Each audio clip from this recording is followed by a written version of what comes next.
It is 4:15. Welcome to the July 10th regularly scheduled July 10th, 2019 Seattle Public School Board meeting.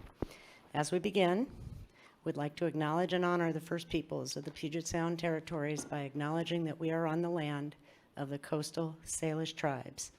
Roll call, please. Director DeWolf, Here. Director Geary,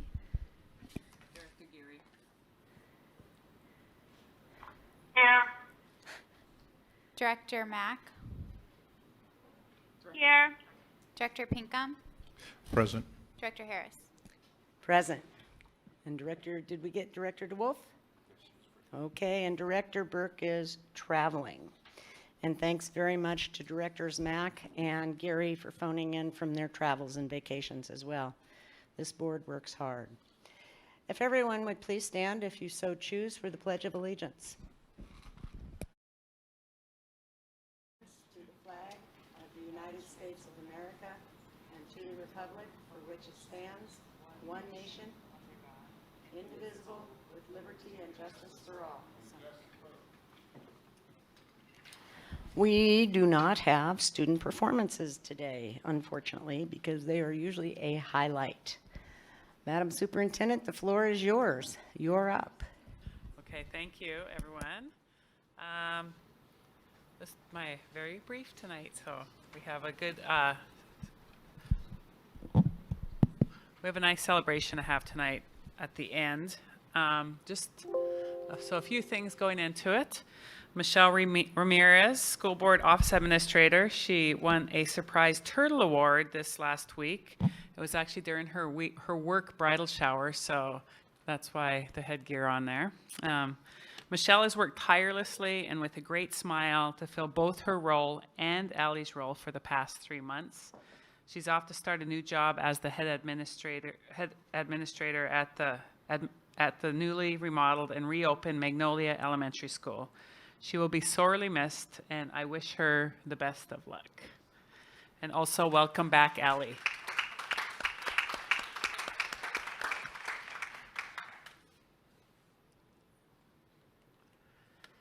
Dr. Kaya Kinoshita is retiring from Seattle Public Schools after 31 years in education and 3 years with Seattle Schools leading the curriculum and instruction team. Kyle is a product of Seattle Public Schools, attending Bailey Gatzert, John Muir, Van Asselt, and graduating from Rainier Beach High School. His first teaching assignment was at Concord International. Kyle has been a champion for making racial equity in education, and is most proud of his work toward making ethnic studies in Seattle Public Schools a reality. Thank you, Dr. Kinoshita, for your service to Seattle Public Schools and our 53,000 students. Thank you.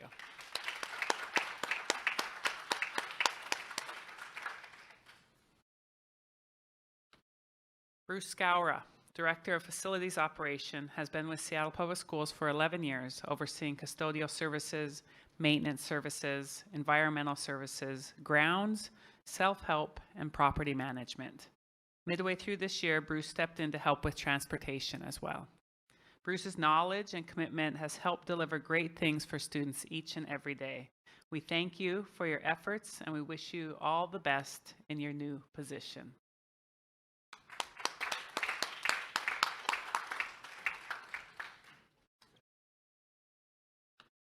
As many of you know, Stephen Nielsen is retiring from Seattle Public Schools. He worked for Seattle Public Schools from 2001 to 2006, overseeing the operations side of the district. He took 10 years off to work at Puget Sound Educational Service District, and then realized that his heart was with SPS and our students. In 2016, he rejoined the team as the Deputy Superintendent. I'm going to miss this guy's historical perspective, his friendship, and his leadership. I wish him the best of luck, and I know that we will be in touch.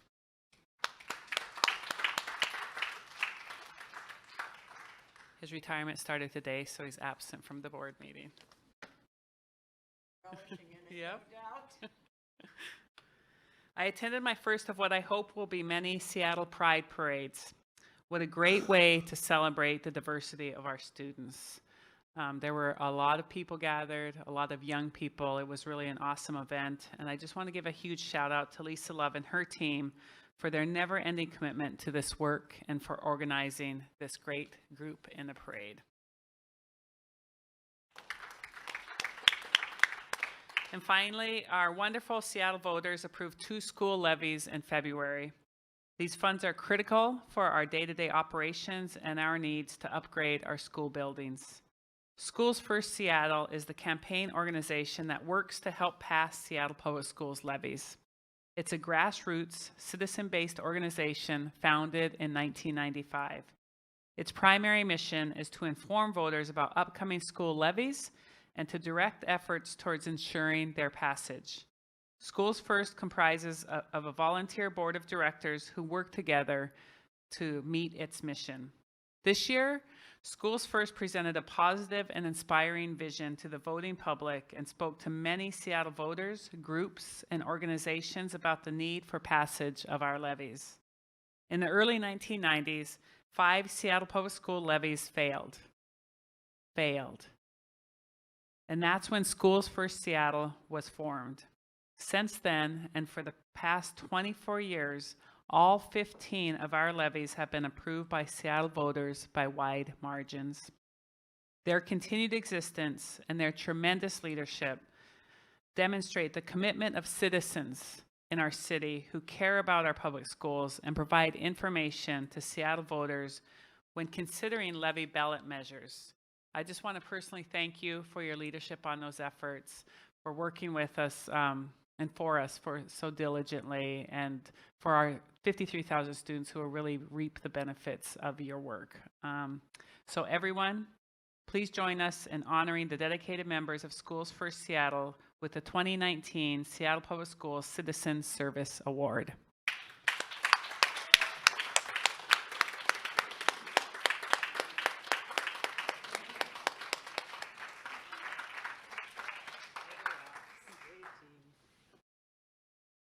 Well, as president of Schools First, I'll just say thank you for this recognition. It's really wonderful. I'm accepting on behalf of a much deeper bench than is here today. We have an incredible number of families, PTSAs, community members who, of course, help us get this work done. So thank you for that. I also just want to let you, particularly those departing board directors, know that we have an unpaid job for you. There's lots of former directors who work closely with us, and we'll welcome your participation anytime. So thank you.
And that wraps up my comments, Madam President. I'm going to take Chair's personal privilege and ask Dr. Kinoshita to come to the podium, please. She stole my thunder on the thank yous to Michelle Ramirez, and all that and a whole lot more, and mostly for your good humor and your patience with 7 of the most passionate people you may ever work with at one time. And I am thrilled for you that you get to walk to work and that you get to work with very closely some of our 53,000 students, and that is a beautiful rebuild out at Magnolia. Lucky, lucky lady, you earned every bit of it, but I'm very sad. Dr. Kinoshita, thank you. Thank you ever so much. You have provided a stability, and you have provided a sense of heart and soul on some of our biggest aspirations, race and equity, ethnic studies. You've been a champion, and it's hugely appreciated. And from me, and this is one of those times I absolutely will speak on behalf of the Board of Directors to say thank you, and I hope you have a ton of fun in your retirement. Thanks very much. I'll start working on that immediately based on that direction. But I just want to say it's been an honor and a privilege to work for Seattle Public Schools, the district that I grew up in, and the city that I grew up in. And obviously, I wish the best of luck to the students and all the staff and the board of Seattle Public Schools. And I hope you bring your historical perspective for public testimony in the future. Thank you, sir. Thank you.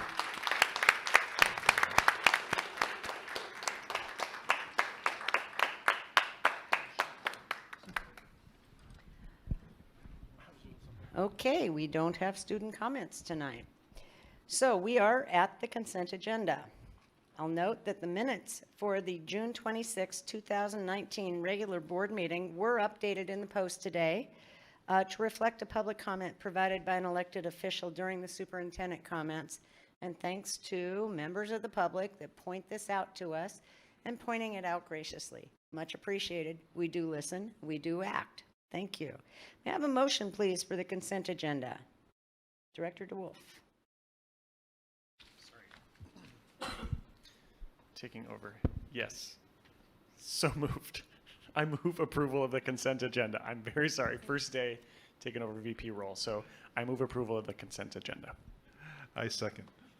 Okay, approval of the consent agenda has been moved and seconded. Do directors have any items they would like to remove from said consent agenda? Director Pinkham. So I'd like to request removal of item number 5, approval of the Creative Advantage Arts and Partnership Fund with the City of Seattle Office of Arts and Culture. I did bring this up with our legal counsel, Jerome Boy. Okay, that has been removed. Any other removals from the consent agenda? Directors Mack and Geary, can you hear me? Yes, no, I'm not removing anything. Director Geary? Yeah, Eden, this is Eden, and no, I'm not going to remove anything. either. Okay, perfect. Do I have a motion for approval of the amended consent agenda? I move approval of the consent agenda as amended. I second. All those in favor of passing the consent agenda as amended, please signify by saying aye. Aye. Aye. Okay, that has passed. Thank you. And we will go, number 5 will become the new number 1 in terms of action items. And if I screw up, I know you will remind me because we're a team. Now would be a good time to have any committee reports, but because I don't believe we have had any committees, if there is any good of the order from committee work processes, now is the time to speak up.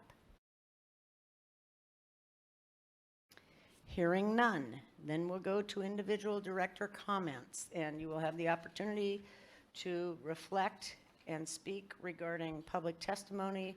That starts at 5:30, an hour from now, if you so choose. Who would like to go first with their board comments? Director I'll go Pinkham. first. Director Mack, was that you? No, it's Dr. Gary. Director Geary, the floor is yours. All right, I just want to keep it very short since it's awkward to be testifying from afar. But I just wanted to take the opportunity to thank Bruce, Kyle, and Michelle. It has been a pleasure working with all three of them, and Stephen as well, though we had a much bigger opportunity to say goodbye, and thank you to him. But I just wanted to make sure that they did not leave without me saying thank you and everything. It has been a joy, and I will miss you,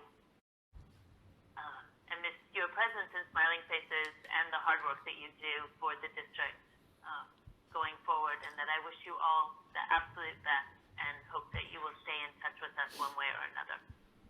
And that is all. Thank you, Director Geary. Director Pinkham, your board comments, please, sir. Tatsklat and Katsiao, good evening and thank you.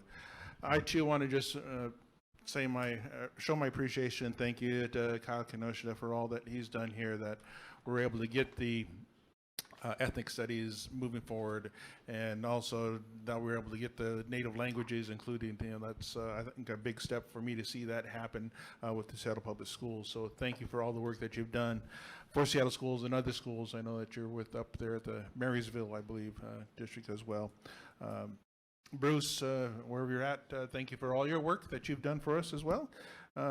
Michelle, it seems so short that you were here and then you're leaving again, but you're not leaving too far. You'll still be in touch with the Seattle schools, and thank you for all that you've done for us. And Stephen, sorry I wasn't able to make your retirement. I think I've learned a lot from you, just the times that we had to talk, and I appreciate all that you've, again, I think they've said here, the history that you have, the knowledge that you shared with us, and thank you for your service. I do want to share that the Seafair Powwow is coming up July 19th and 21st. Encourage people to go out to Daybreak Star area and enjoy the powwow. This year, their theme is Love is Sacred, where they're honoring our Two-Spirit and loved ones. So I think it's a great time to get out there and see what this powwow is like if you haven't been there. And if you've been there before, yeah, I think you know what the kind of event that can be that the Seafair powwow puts on by United Indians of all tribes. So encourage people to attend. I know I'm going to try to make it out there at least one or all 3 days. I think that's all I have, and we'll wait public comments. Katsiayo, thank you. Director DeWolf, you're up. So early tonight, I'm grateful. Well, first, as a citizen of the Chippewa Cree Nation of Rockville, Montana, I also am grateful to live and serve and work here in a city that is the ancestral homeland of the Duwamish people, Muckleshoot Nation, the Suquamish Nation. It's important we acknowledge them as custodians of this land since time immemorial, and as guests, we extend our deepest gratitude and respect to their ancestors and elders past, present, and future.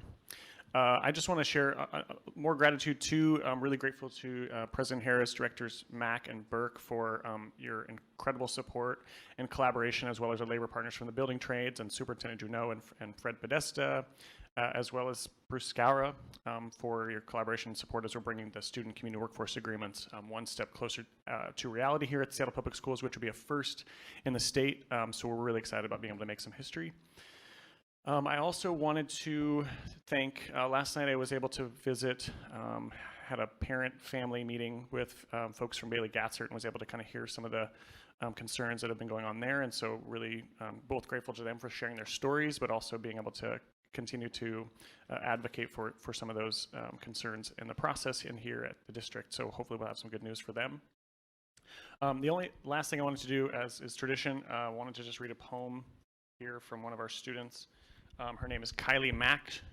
She's a Aleut, Gros Ventre, Chippewa, and Cree, so she's actually a relative.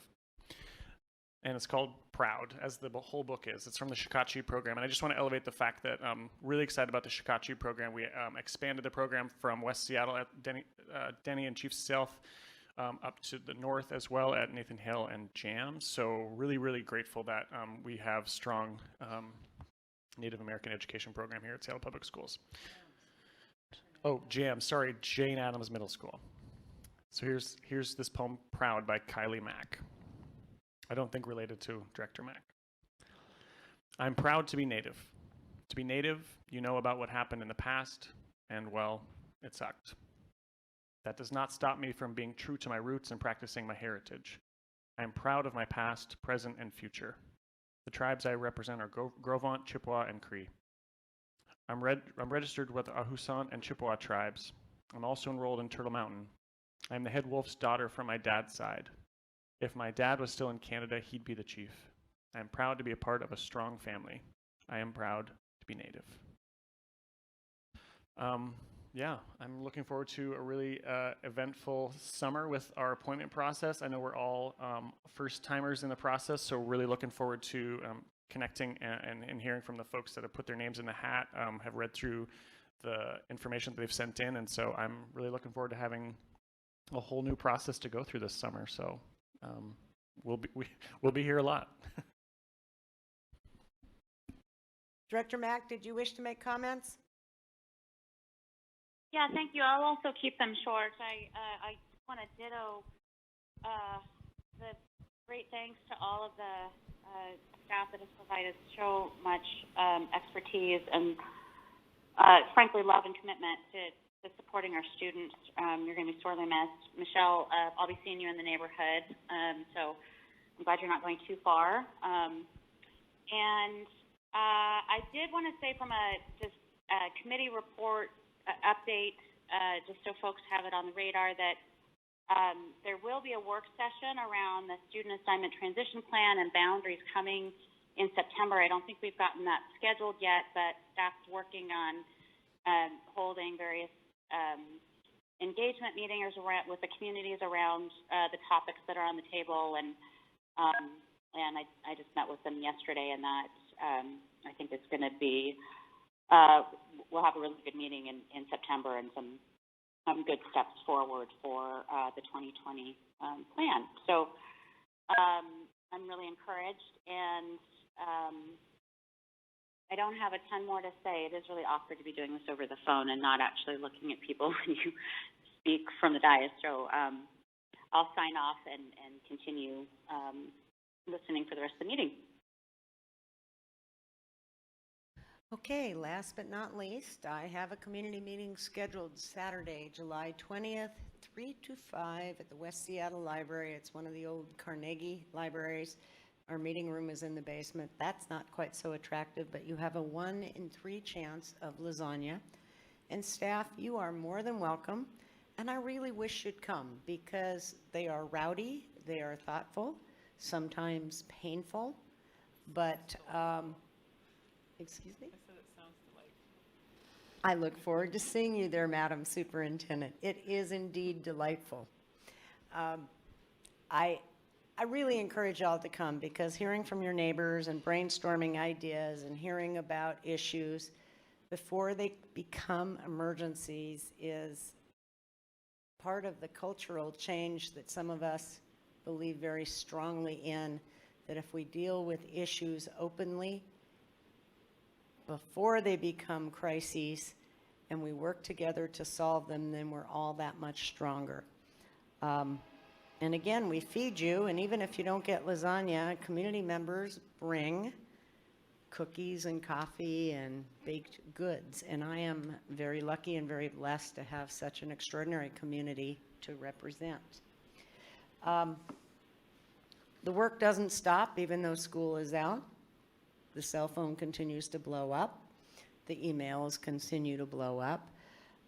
Folks are very excited and interested in the District 7 succession plan for Director Patu's seat. And if anybody says replacement, you'll incur my ire because Betty Patu cannot and will not be replaced. And we miss her already. But we have a absolute extraordinary group of candidates. Go to the website. Their information is there, as are the community questions that were put forth. All very thoughtful. And then we will be working on that in a public meeting, potentially Monday evening next. We're working on scheduling. As you can see from the dais here, folks do have families, and in fact need to reconnect with those families because it's been one heck of a year. And oftentimes it feels as though we live down here. And I know that staff feels the same. So no one begrudges time with your families and vacations. We all have earned it, but we still need to continue to do our business. And with that, I will close. And we will reconvene at 5:30. And I will mention that public testimony is an issue of some concern for a great many of our community members. and it is on the agenda for the executive committee meeting in August towards potentially moving our meetings later so that folks can get down here, this easily gotten to place to come do public testimony when you've worked all day. And I say that with a certain amount of snark and sarcasm. And potentially to take a look at holding slots open for standing items, say for instance, race and equity issues.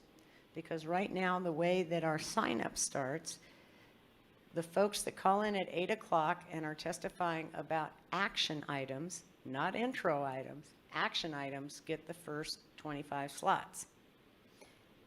And because we value the input from our community so much, we need to tinker with the system. And that'll be a rich and rowdy conversation, and look for changes coming probably in September. I'd bet my money on it. So we'll see you back here at 5:30 for public testimony. Thank you. Board policy number 3232, parent, guardian, and student rights and administration of surveys, analysis, or evaluations. This came before the C&I committee June 11 for consideration. Approval of this item would amend Board Policy 3232 to incorporate language from a model policy from the Washington State School Directors Association, WASDA, and federal policy guidance in the Protection of Pupil Rights Amendment, PPRA. I see Chief Academic Officer Diane DeBacker coming to the podium. Take it away, please. Good afternoon. Thank you, President Harris. On behalf of the Research and Evaluation Team, I am pleased to bring to you for consideration Policy 3232, Parent, Guardian, and Student Rights and Administration of Surveys, Analysis, or Evaluations. As you know, this policy has been a long time coming to you. We started reviewing it last September and continued to discuss the proposed changes with the Curriculum and Instruction Committee until we were satisfied that the policy was ready to come to the full board. Student data privacy is of the utmost importance to families. And our policy goal when it comes to student data privacy is to ensure the rights of parents and guardians and the responsibility of district staff as those surveys are done. We believe this revised policy clarifies these rights and responsibilities, specifically with respect to surveys and other forms of student data collected for the purposes of research, evaluation, or analysis in a program or project. The policy represents a collaborative effort. We received significant input from district staff, external stakeholders, board directors, all of which helped push us to develop remedies for the deficiencies in our previous policy.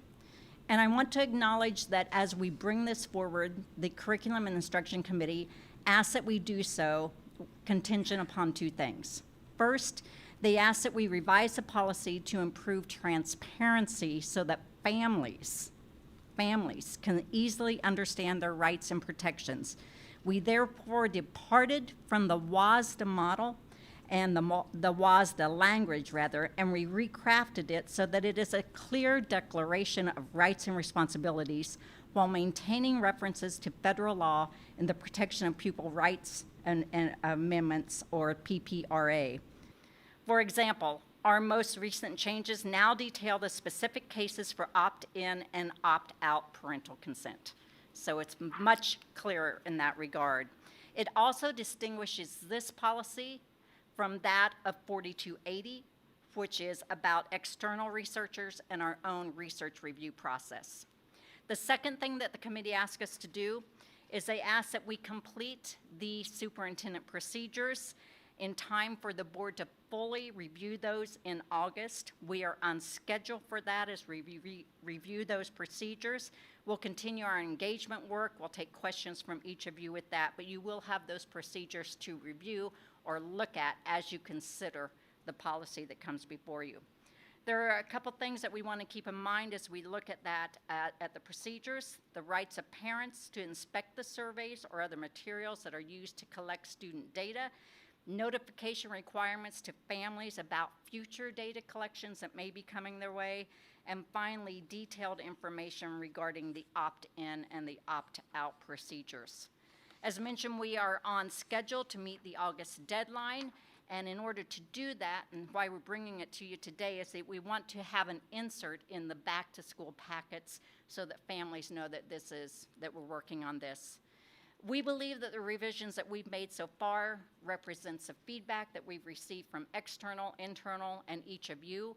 We're glad that each of you have had a very an increased interest in this particular issue. And with that, I stand for questions, and I think we also have some people who are available either by phone or if you have any questions. But this is just intro, so we have plenty of time.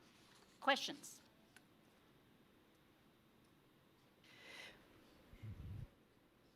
Can you hear me? Yes, go ahead, please. Okay, Director Geary, I just wanted to say, I believe one of the changes that was made, and I appreciate it, is the distinction, adding the language so that it highlights the fact that there are both federally led inquiries and then there are district-led inquiries. And I think that that will make the policy clearer to people that there are times that we are doing things internally or under different auspices, but that much of the language that we're focusing here pertains to the federally led evaluations or surveys and analysis. So I just appreciate that clarification, and I think that was something that we discussed in committee. Thank you, Director Geary.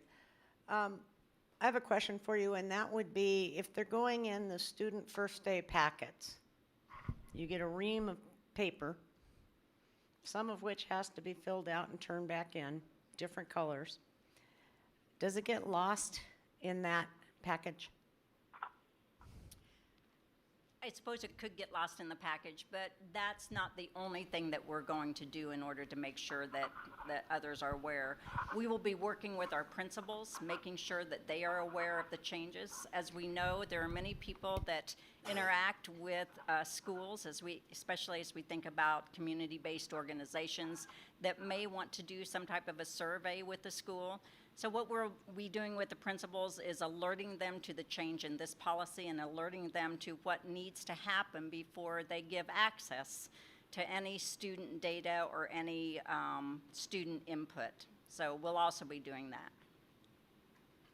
And in terms of some of our families and communities that are, quote, furthest away from educational justice, ELL, translations. Does it make sense to do some of the posters at the front doors of all of our schools, much like we see for Title IX and other rights? Because this is an issue that we literally have received thousands of emails in the last 4 years. This is an issue that is a pinch point for us and our trust, and unfortunately in the past, our trust has been broken. And I hope that we can be more proactive about this other than just inform, that we can make it big, loud, and proud. I am beyond thrilled of these changes. I appreciate that you inherited a great many of these, having started in January, and I appreciate you lighting a fire under them. Many, many thanks. Director DeWolf. Thanks, President Harris. I have two questions. One, what was the family or community engagement process? How were folks consulted, and kind of what was that process?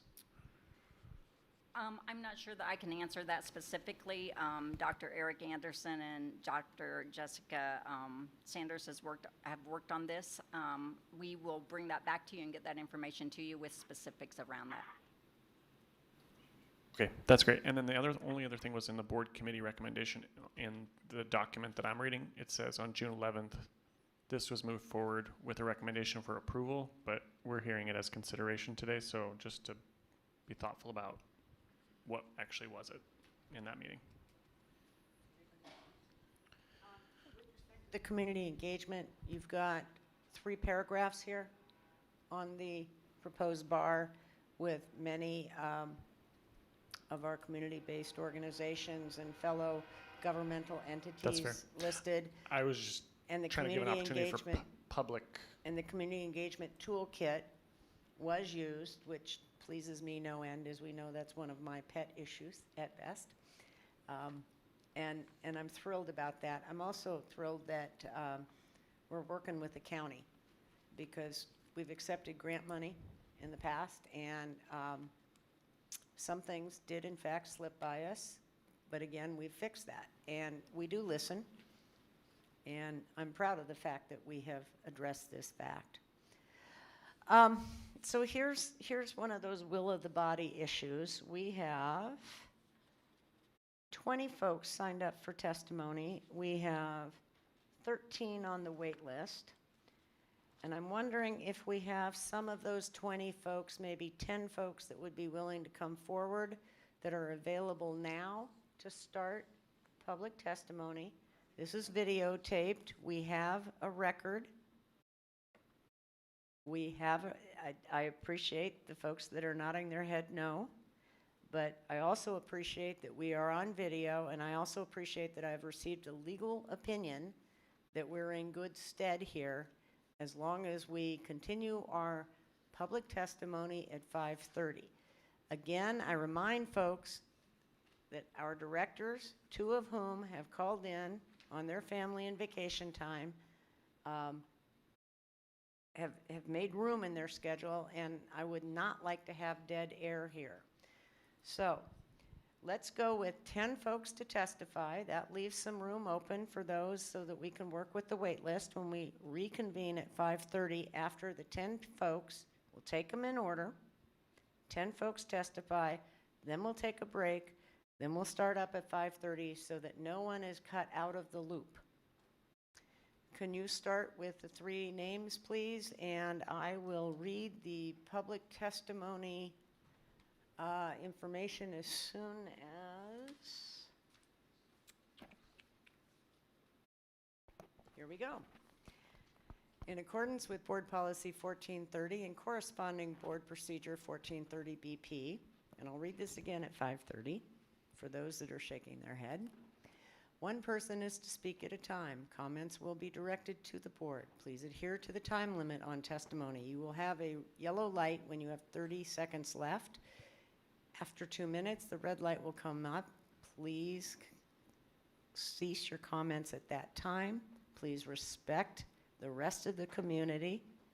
When you go over your testimony, you're burning the rest of the community. It's also very disrespectful. The focus of the comments should be on issues and solutions. The majority of the speaker's time must be spent on the topic he or she, you, have indicated you wish to speak about. No racial slurs, personal insults, ridicule, or threats will be allowed. No comments regarding personnel matters, and all signs brought to the meeting are subject to these ground rules. And I will add another caveat this evening. Litigation has been started regarding UNEA's leaving Robert Eaglestaff Middle School, Licton Springs, and no board member, given the fact that legal proceedings have been started, may respond to any comments that are brought forth in public testimony. We have been advised by counsel we are prohibited from doing so. So please appreciate the pinch point that that puts us in. First up for public testimony is Joanne Pinkham, followed by Chris Jackins, and then Julie Van Arken.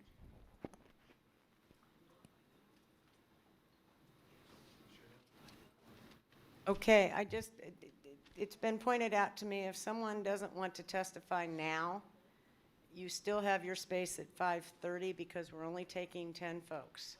So we're doing the best we can here, folks. Trying to be nimble and flexible.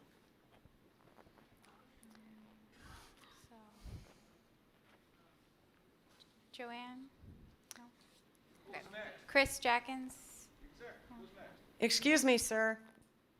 Julie? Please don't do that. Go ahead. Thank you.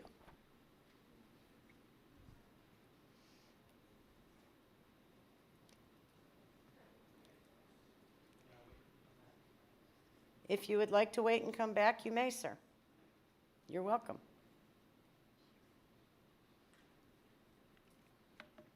And please give your name for the record when you start. Hi, my name is Julie Van Argen, and I'm here today to talk about the dress code, neurologically diverse children, and true inclusivity. I'm not sure if you've seen the Netflix comedy special Nanette by Hannah Gadsby. If not, it's amazing and everyone should see it. Anyway, I saw her perform a new show here in Seattle last month, and she spoke about how hard it is to live as an autistic person in a neurotypical world. Not to steal her joke, but she said it's like being the only sober person at a party full of drunks. She said she feels like an outsider all the time. Another thing she said that stuck with me is that she can only wear the color blue. She can't really explain it, it's just who she is, and I believe her. Anyway, I was thinking about what it would be like if Hannah Gadsby were a student here at SPS and she had to go to a school with uniforms. Sure, her parents could pursue accommodations. Accommodations are great. You know, they could call for an SST meeting, maybe bring a doctor's note about why she can only wear the color blue, and maybe after 30 days, they'd hear back about whether she'd be allowed to wear the color blue at school. And this little autistic girl who already feels like an outsider every single day would be allowed to wear a blue in a sea of white and khaki. Yeah, accommodations are great. But do you know what's even better than accommodations is not needing accommodations, because the school environment was set up to be truly inclusive from the start. That's the district that I want to be part of, and I hope you do too. Thank you.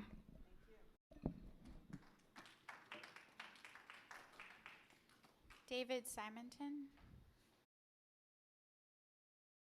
Craig Seychelles. Liz Kaus.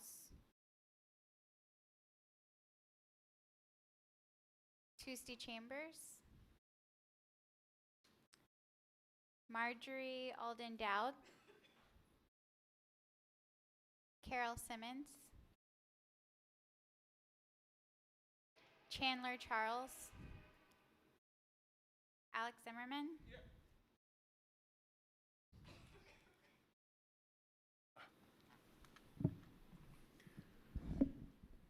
Hi. Hi. Hi. Good moving.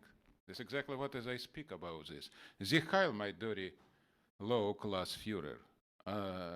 Sie Heil, Nazi social democratic mafia with progressive Gestapo principle. My name Alex Zimmerman. I want to speak about something what has happened last meeting when this young boy come to me and take me out and security out. I don't blame him. You know what this mean? Young children always have too many problems. I have children too, like everybody. But you're responsible for this. You don't stop on him. It's a problem what is we have. It's a fundamental problem what is we have in Seattle. Because Seattle right now is a #1 fascist city in America, and all America recognizes from East Coast to West Coast. It's not only my opinion right now. 300 million people recognize Seattle #1 fascist city in America. And you make this for last 30 years. I live more than 30 years, but you doing this for 30 years with these 55,000 children, what is your brainwash? You not deliver to them American Constitution freedom of speech, so everybody have different opinion, and everybody supposed to be respect this opinion. You more dangerous than Nazi or communist, because between Nazi and communist not different. So this boy don't like a Nazi, but who is a Nazi? Not, he's a communist. So Nazi kill people, communists kill people. You understand about your talking? America have fundamental constitution and freedom of speech for 250 years. It's a first republic 250 years ago in this planet. You need respect. You doing this? No, because by definition you human garbage, and I told you about many times. So right now I speak to everybody who listen to me. We need to come back to America, to freedom of speech, and be equal to everybody who have different opinion. It's a fundamental principle of America. Yeah, I'm fighting for this for all my life. Sieg Heil. This piece of human garbage protected your First Amendment right at the last board meeting. Thank you. Please continue reading. Thank you very much. Jim Simmons. Vicky Pinkham, Rebecca Winecoop, Lindy Wood, Blaine Parse, Anna Pavlik, Mohammed Asma, Yesenia Ortega, Genesis Akala. Okay, we tried. We were trying to be nimble. We need to keep the package open for folks at 5:30. We are at rest until 5:30. Thank you.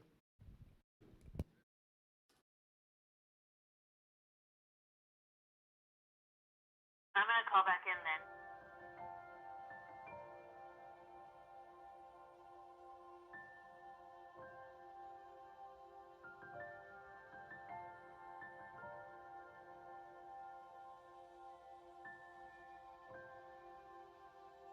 We're being broadcast across the entire room. Hello, everybody. Happy board meeting night. Yeah, right. Where are you? LA. Oh, I'm You? in San Diego. Yeah. Oh. San Diego's nice down here, huh? Mm-hmm. Yeah, blue skies.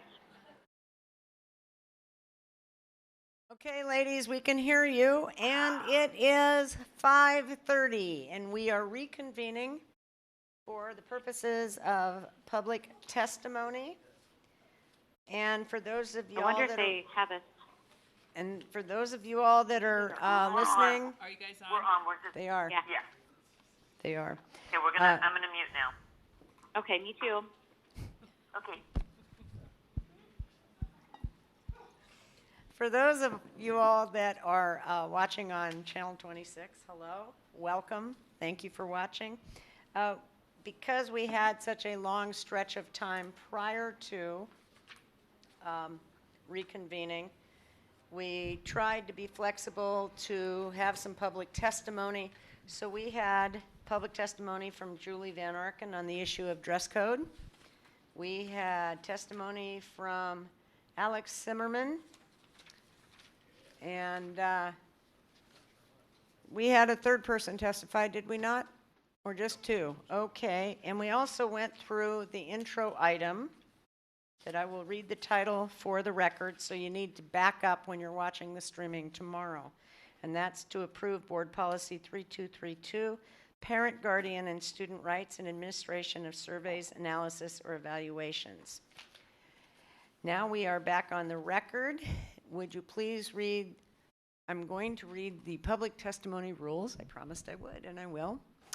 In accordance with Board Policy 1430 and corresponding procedure 1430 Board Policy procedure, one person speaks at a time. Comments need to be addressed to the board. Please adhere to the time limit. When you have 30 seconds left, a yellow light will show up. Start winding down your comments. When the red light shows up, please cease your comments. The focus of the comments should be on the issues and solutions. The majority of the speaker's time must be spent on the topics that you have indicated you wish to speak about. No racial slurs, personal insults, ridicule, or threats will be allowed. No comments regarding personnel matters. All signs brought to the meeting are subject to these ground rules, and there is an additional comment tonight. Litigation has been filed by UNEA regarding their situation at Robert Eaglestaff Middle School, Licton Springs K through 8. The board members will not be commenting on any comments made during public testimony. We have been advised by legal counsel we shall not do so. Could you read the top three names, please? Thank you, Ellie. Joanne Pinkham, followed by Chris Jackins, and then David Simonton.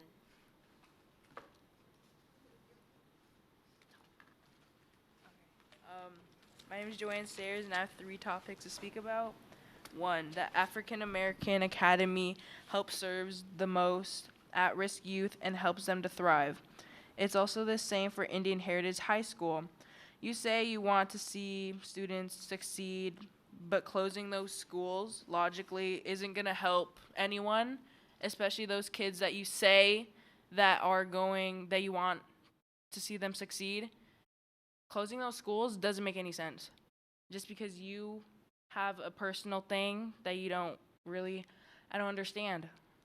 But then closing them, do the right thing and reopen them, please. 2, reestablish the UNEA Clear Sky partnership with RES and Licton Springs K-8. UNEA and Clear Sky need to be there because Licton Springs is on a sacred site for the Duwamish people, and Robert Eagle staff is literally named after one of the most influential and important natives from Seattle Public Schools. UNEA and Clear Sky is a program that has helped many students thrive, including my sister and I, and cutting ties with them would put to shame SPS. 3, do not relocate Licton Springs K-8 because Licton Springs is a native-focused school and on a sacred site to the Duwamish people in whose land we are on today. We need a native-focused school because it will help decolonize learning and help native students and all other students of race, of color, of any background feel welcome, supported in their communities, feel safe, whatever. So, and please reopen them. Please also think about the budget as well. And I really want you guys to be smart and think about it. So, thank you.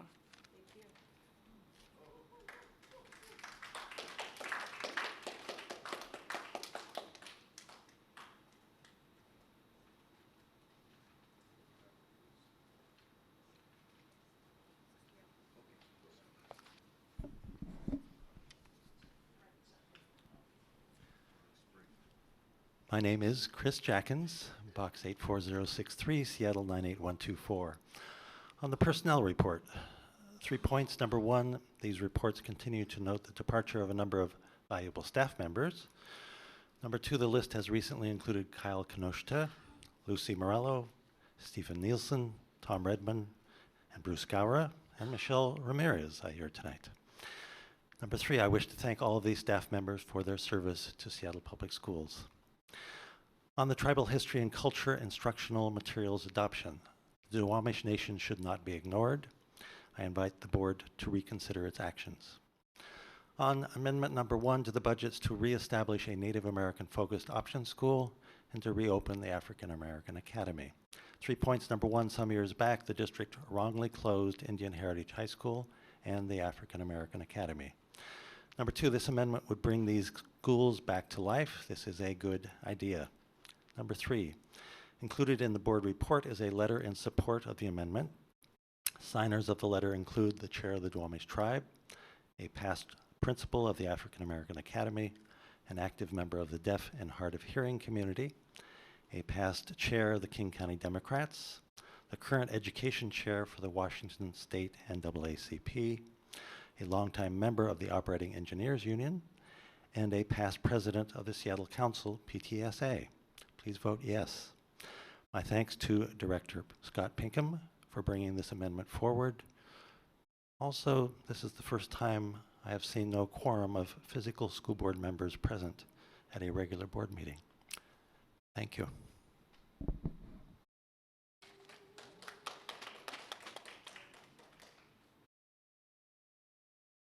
The next speaker is David Simonton, followed by Craig Seychelles, and then Liz Causse.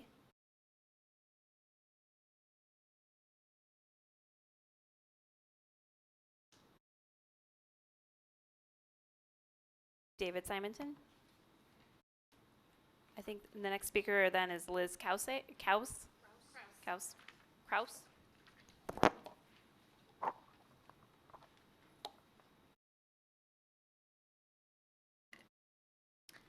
Hi, I'm Liz Krause. I'm the new librarian at Nathan Hale High School, and I want to share about work being done with Seattle Public Schools and the University of Washington around teaching students news and media literacy skills and how to combat misinformation. This is a big issue from a civic standpoint especially, and as technology advances, it's only going to get harder for our students to sort good information from bad. It's a big priority to help our students stay on top of this and give them processes and skills that they can use themselves and that they can take home and teach their friends and families. One way we're attacking this is through an event called Misinfo Day. This is going to be a yearly event at the University of Washington, and it took place for the first time this past March.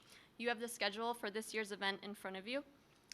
Seattle Public School librarians worked with the University of Washington to bring about 100 students from Nathan Hale and Franklin to the event, where they got to hear from faculty who are leaders in the field of misinformation research. They got to learn about the inner workings of misinformation campaigns on social media, how their data is tracked. They also got to hear from the co-owner of Snopes about what goes into running a fact-checking website. And they got to learn and practice a fact-checking process that they can use and that they can teach their friends and families to use.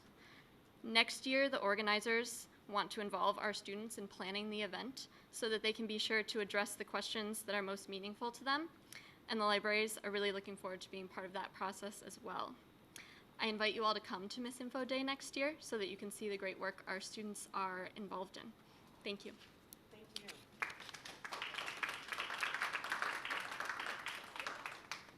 The next speaker, Tuesday Chambers, followed by Marjorie Alden Dowd, and then Carol Simmons. Hello, my name is Tuesday Chambers, and I am the Ballard High School librarian and an ITAC member. I'm here because I think one of the strongest ways to ensure parent and family engagement is in literacy is to partner with librarians and the Seattle Public Library. So in front of you, you have a SPL bingo card, and I encourage you to play it, possibly using the list that I provided you for our Beaver readers at Ballard as ideas for reading. And you're all invited to join us in a partnership with Seattle Public Library to start that reading. And this year, our theme is Donut Forget to Read. And so you're all invited to eat donuts with us and be part of that reading community. Right now, I'd like to cede my time to Stacy Huang, who's a community partner. Hi, my name is Stacy Huang, and I'm speaking on behalf of Mr. Craig Schischels, librarian of Dearborn Park International School. To the board, please forgive me of an absence and allow Stacy Huang to read my remarks, as I have been called out of state to attend my mother's finals days in Denver, Colorado. I want to applaud the Seattle Super Readers Initiative that was launched in June as something much like the Page Ahead Book Up summer program Dr. Juneau saw at Dearborn Park International School Library during her visit this spring. I want to encourage further conversation on how that Seattle schools can complement and support and not duplicate this proven program that specifically targets K-2 students at high poverty schools by providing a dozen books for summer reading. I want to laud district website language, like from the bus stop to the boardroom. All of Seattle's public schools will be focused on early literacy in school year 2019 to 2020, but must lament and note the reality that staffing cuts at Dearborn Park International School next year means that our Title I school will be served with only a half-time library program and with no money from district directed towards the library collection. Where is the equity in this? A district focused on early literacy and equity should be invested in staffing Tier 1 Title I elementary school libraries and allocating state MSOC dollars to library material budgets as the library intends.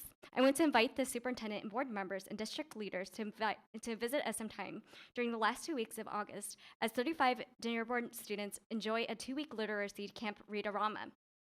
I want to acknowledge the support of $2,500 donation from Bryant Elementary Library's Book Fair to round off Dearborn's library fundraising efforts to provide a no-cost, reading-rich outdoor summer camp experience that supports families and the students after the end of our district summer staircase at the end of school. This program was developed by UW's Dr.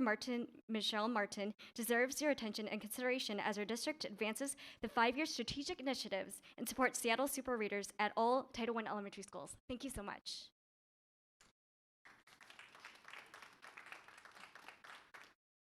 And Craig, our thoughts are with you, and we so value your investment in our children. Thank you.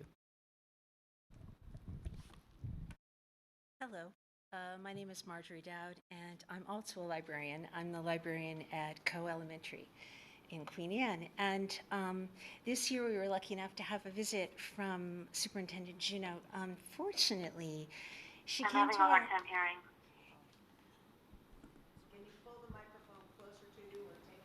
Is that better? close to my mouth. Okay. Superintendent Juneau visited Co this spring, and it was great to see her. Unfortunately, she came on a day when our library was closed because, like all the elementary schools in the city, we don't have a full-time library program. So what she saw was a very beautiful kind of empty room full of books. I'm hoping she gets to come back when the library's open. I would invite any of you to come. I'd love to see you when the library's open. And if you come, what you will see is a room teeming with life. I'm teaching lessons that are integrated with classroom curricula. We're doing free choice checkout. We're open for recess, for puzzle making and drawing, and more discussion of picking out books. Librarians have a unique relationship, especially in elementary school. Not that I'm biased, in elementary school, because we have that 6-year relationship with kids on their journey, on their reading journey. Sometimes their families are able to come in. I have open hours every day. I'm there after school, so we can talk about choosing books. But even if they can't, the books we send home are like a love letter from school to the families. When a student says to me, I need help choosing a book, I listen very carefully to what they're saying. I show them a lot of books. I listen to their reaction, because what they're sometimes saying is, I'm nervous about making mistakes, and I need a story that relates to that. Or sometimes I feel like I don't fit in, and it would be really nice to read a story about someone else who feels like that. Or sometimes just really having a bad day. When I help a child choose a book, when all of us help a child choose a book, what we're really saying is, I see you, I hear what you're saying, let's share a story together. And I really feel that that is the core of community building in our schools. Thank you very much.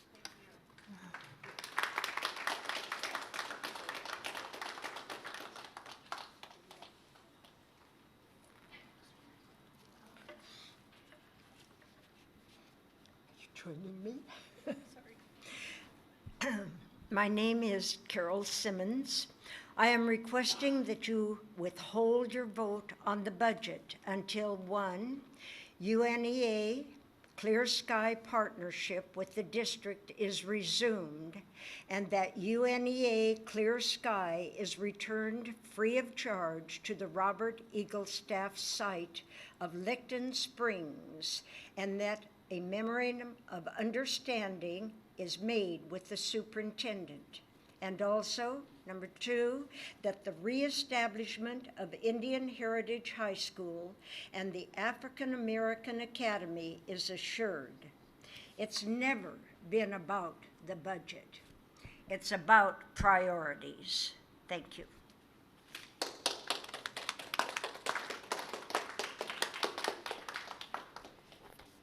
Next up is Chandler Charles, followed by Jim Simmons, and then Vicki Pinkham.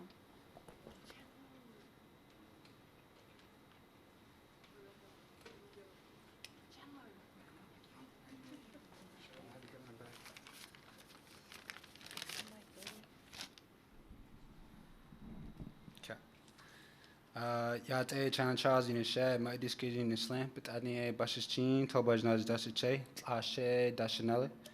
Hi, my name is Chandler Charles. I am a UNA volunteer, community member, and college student. I am part of the Navajo Nation. I'm here to speak on the restoration of UNEA partnership for continuation of Clear Sky. I do not know much about how politics work, but I do know you have the power to make a difference. I acknowledge I am on Duwamish land, and UNEA, in my opinion, represents more than an organization. It represents the strength in keeping the Native American culture alive. Moving us to a new location rips us away from the sacred land, Licton Springs, which brings healing and culture to us. And why don't you see the same thing is happening that happened in history when natives were removed from the place they called home? The importance of a Native American heritage school or even the UNEA program helps Native students succeed. The way it helps is that it helps them identify with themselves. which is important in being confident with themselves as being a Native American in an all-white, mostly, I guess, majority white culture in school.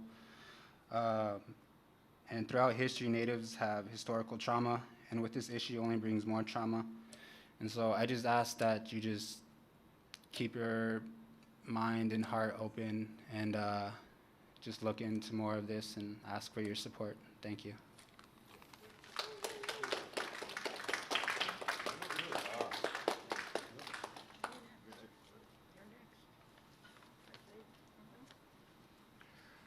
Am I next? I'm not at all sure. All right, thank you. In its lack of wisdom, I should start over. I'm Jim Simmons, resident Northwestern Seattle, Seattle Public School teacher and administrator, retired then now. In its lack of wisdom, a previous Seattle School Board and administration closed the Indian Heritage High School. The Indian Heritage High School was doing a much better job of working with Native American students and getting them through to graduation than any other Seattle public school. Now the Seattle School District and administration has acted to cancel their partnership with the Urban Native American Alliance. The student operation taking place at the Eagle Staff Building. This UNEA and Clear Sky program, they were also doing a much better job of getting their participants through to graduation than any other Seattle school program. The partnership of UNEA and Clear Sky with the Seattle Public Schools at the Eagle Staff Building should clearly be continued and supported if the district's strategic plan to strongly support those students furthest from educational attainment and justice is to be at all believed. If not, the present strategic plan must be viewed as totally bankrupt, at least as far as the welfare of Native American students and their families are concerned. In addition, for a number of years, I was a central office administrator here with close connections to the operations of both the Indian Heritage High School and the African American Academy. In this role, I tracked the enrollments, test scores, and operations of both of these schools. When the percentage of students in economic poverty enrolled at each of these schools is considered, both schools and their students were more successful in raising test scores and graduation rates than any other school in the Seattle system, public or private. Neither school should have been closed. These errors should be corrected. They should both have been strongly supported, and they should now both be reestablished. Thank you. Next speaker is Vicki Pinkham, followed by Rebecca Winecoop, and then Lindy Wood.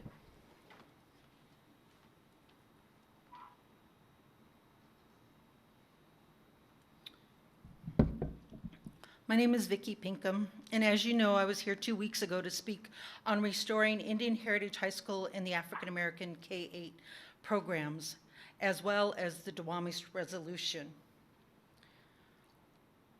that was introduced in 2016, and again on June 26th.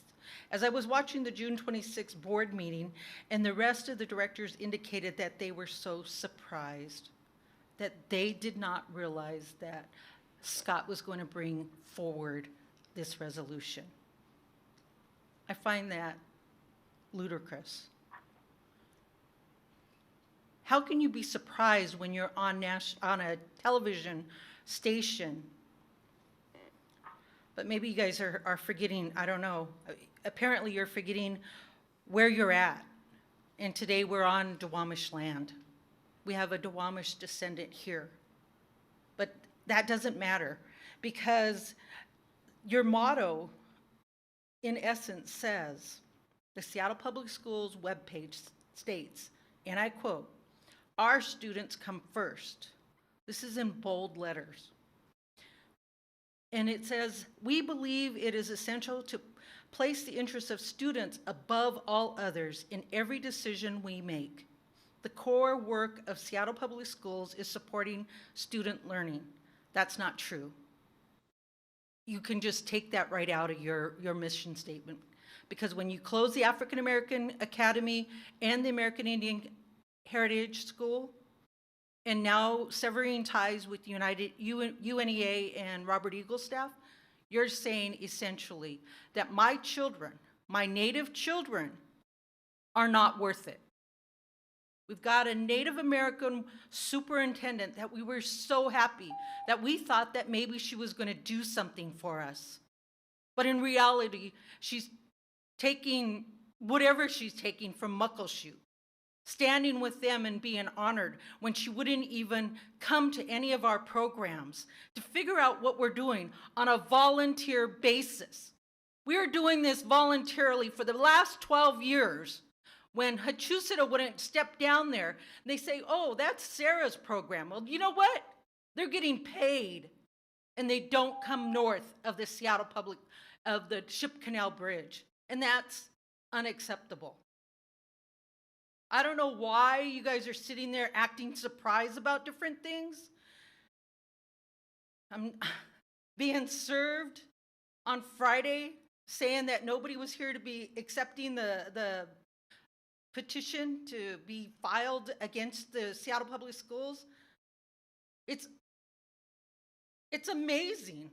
We got another Native here who's trying to jump ship and go to city council so maybe he can get paid. I don't know what his deal is, but why did he get on the board if he's not going to stick around and help the people that need it? And you guys promised that you were going to be here and take care of our children. You're not doing that. You're not doing that. You vote against us time and time again, and it's got to stop because you were elected, you can be voted out. That's my message. You can go back to Montana for all I care because I am tired of all of this stuff where Natives are always put at the back burner. We're at the back burner time and time again. Let's relocate the Natives. It was good enough for them to be at Wilson Pacific when it was rat infested. But now that it's remodeled, oh God forbid if we are ever even to walk in there because we got a principal in there that cost the school district $249,999.99 when there was a sexual... Please conclude your remarks. Please sexual do not speak of case personnel. against her in 2013. Please conclude your remarks. And you guys still have her in there pushing us out. Please conclude your remarks. I will. Thank you. But I just want you to know, I am so glad that you did not get voted into Congress, taking money from Muckleshoot. Thank you. Next speaker is Rebecca Winecoop, followed by Lindy Wood, and then Blaine Parse. Hi, my name is Rebecca Winecoop. I'm the librarian at Robert Eaglestaff Middle School, and I'm a parent of 2 children in Seattle Public Schools. And I have spoken in front of you many times, and today I just want to share a story about what happened in our library today.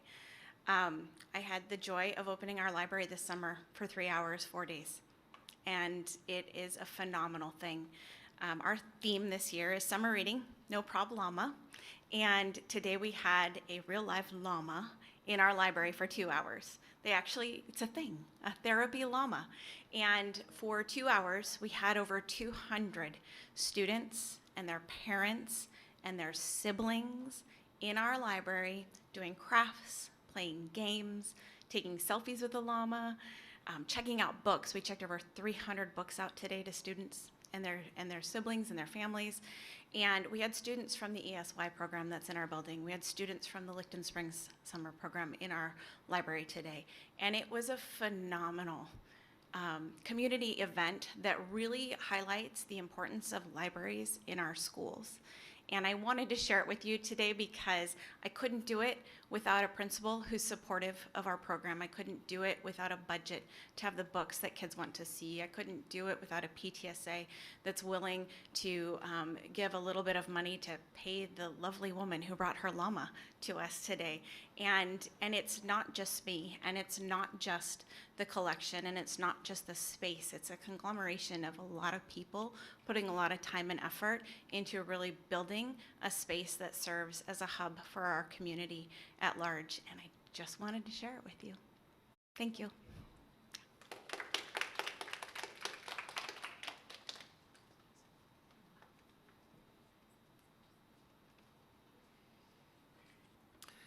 Hello, my name is Lindy Wood. I am the library assistant at Ballard High School, and I want to thank you for your hard work on behalf of our students and for this opportunity to speak.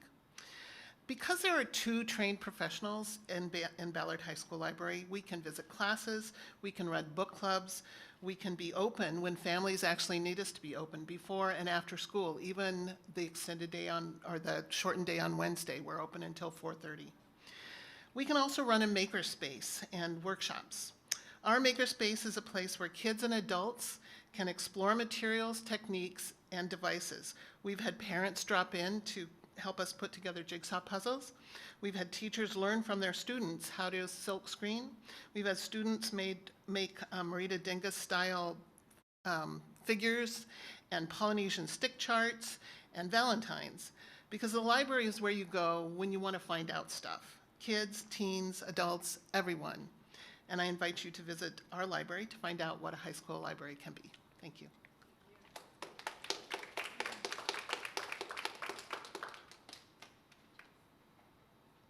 Next is Blaine Parse, followed by Anna Pavlik, and then Mohammed Osmods. Blaine Parse. The next speaker is Anna Pavlik.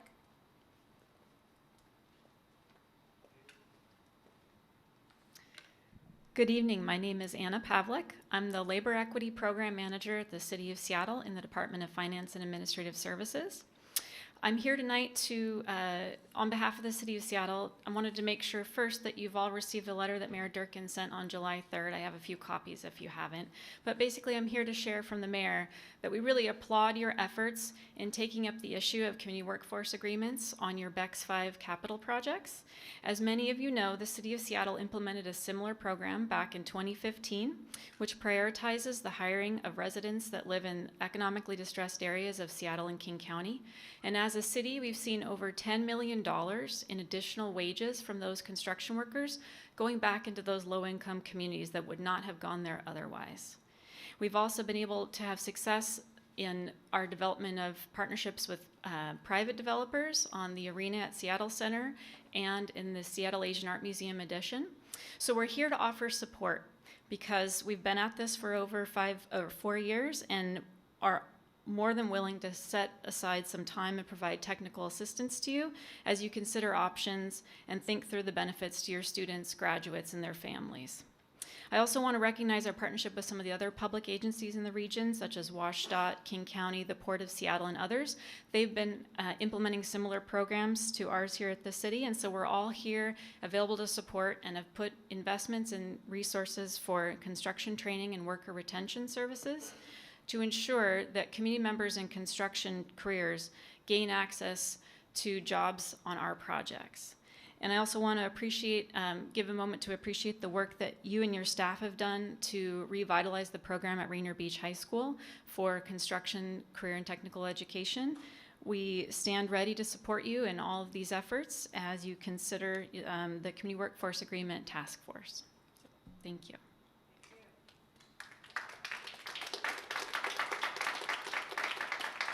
Next is Mohammed Osmods, followed by Yesenia Ortega, and then Genesis Alcala.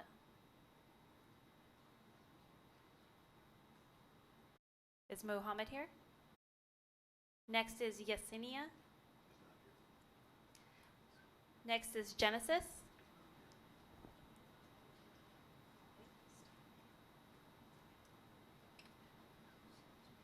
Is Karen Dove, followed by Michelle Landwehr, and then Carol Ensley.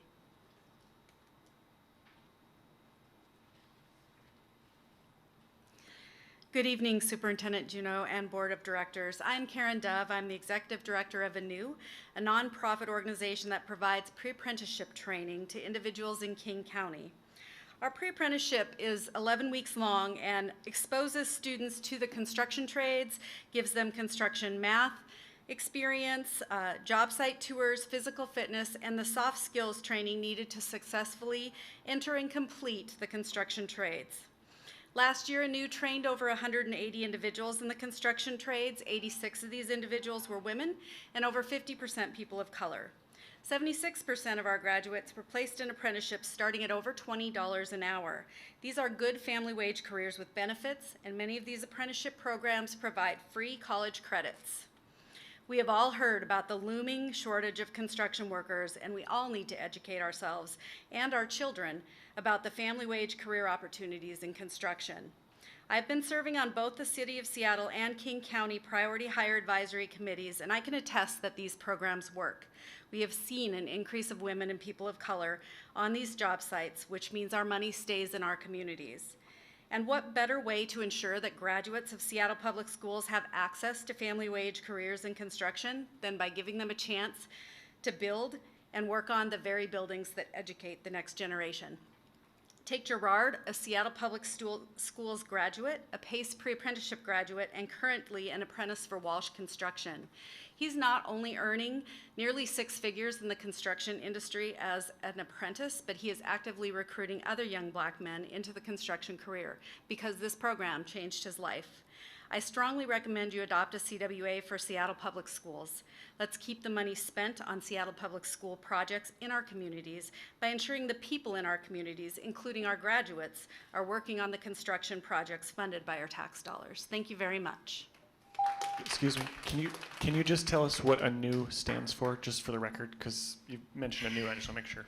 It stands for Apprenticeship and Non-Traditional Employment for Women, but that is a little dated because we started as an organization to get more women into construction, but we have pre-apprenticeship programs now for women, for people of color, for young adults.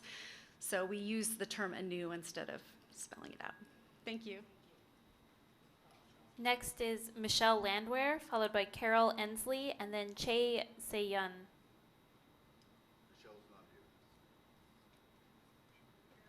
Carol Ensley. Che Se-yun.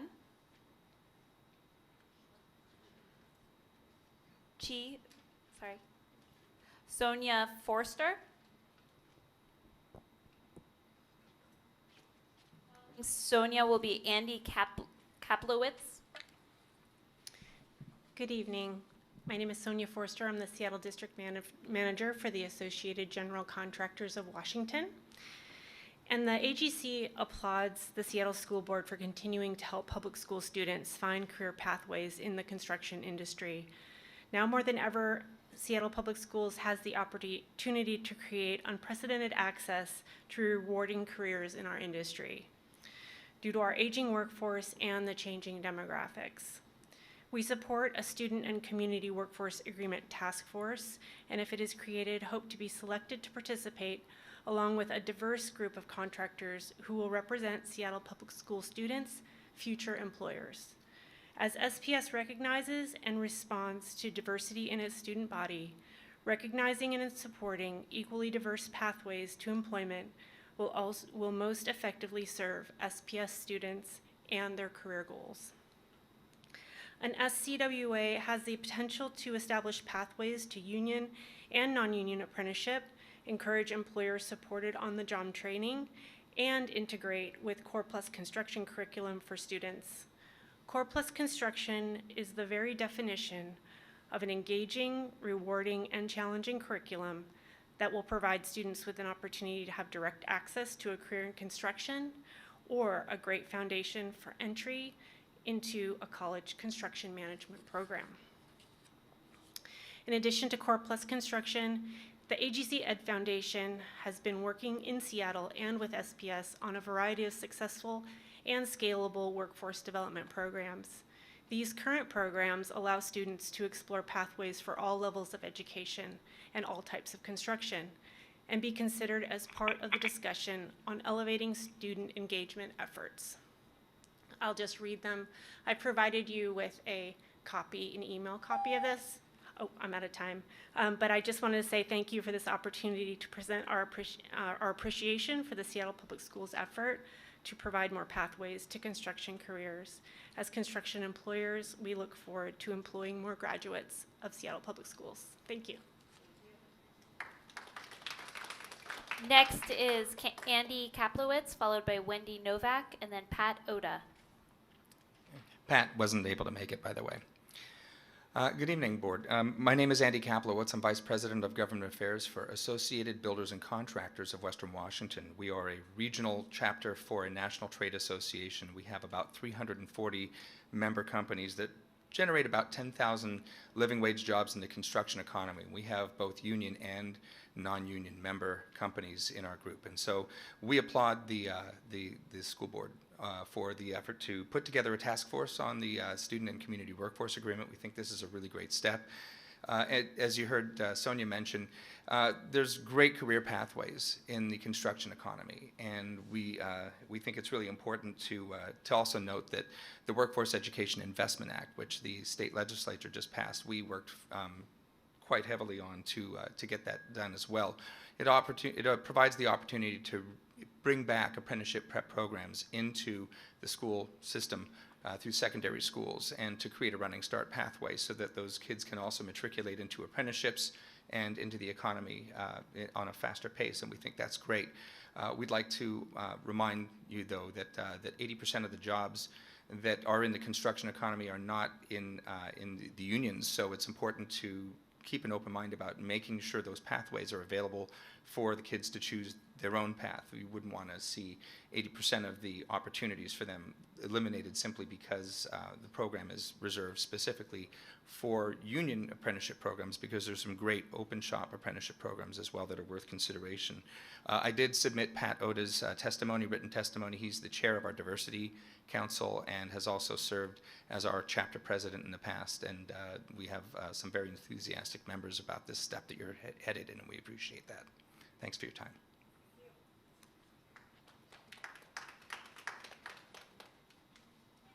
Next is Wendy Novak, followed by Trey Bauman, and then Liberty Rothbaum. Good evening, and thank you for the opportunity. My name is Wendy Novak. I'm President and CEO of Associated Builders and Contractors of Western Washington and Bellevue. I'm honored to have supported the construction industry for over 20 years through my role at ABC. As the second woman president for ABC of Western Washington and one of many women who lead ABC chapters across the country, ABC fully supports workforce opportunities, diversity, and inclusion.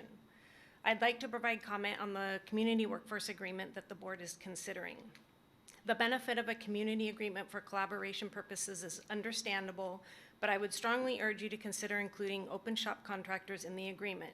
As Andy mentioned, more than 80% of the construction workforce chooses not to affiliate with a trade union, and using union only in a CWA restricts the ability for participation. There are other ways to accomplish the work that does not restrict or discriminate against a large portion of the industry.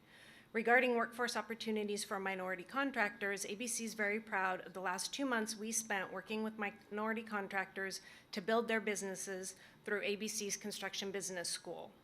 We partnered with Sound Transit, Community Transit, Renton Technical College, Minority Business Development Agency, and Northwest Small Business Transportation Resource Center, a very collaborative approach focused on assisting contractors to build their business.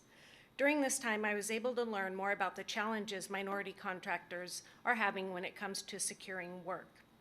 The majority of these contractors are and want to remain open shop, and we need to make sure that their involvement is not restricted. Our local construction business school has been a model for other chapters across the country and has been adopted as a best practice by ABC National's Diversity Committee, which I'm a member of. And I've provided you an exhibit of outline of the school, along with information on open shop contractors and their safety performance. Thank you.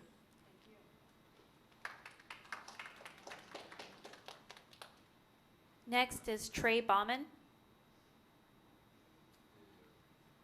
The next speaker then is Liberty Rothbaum.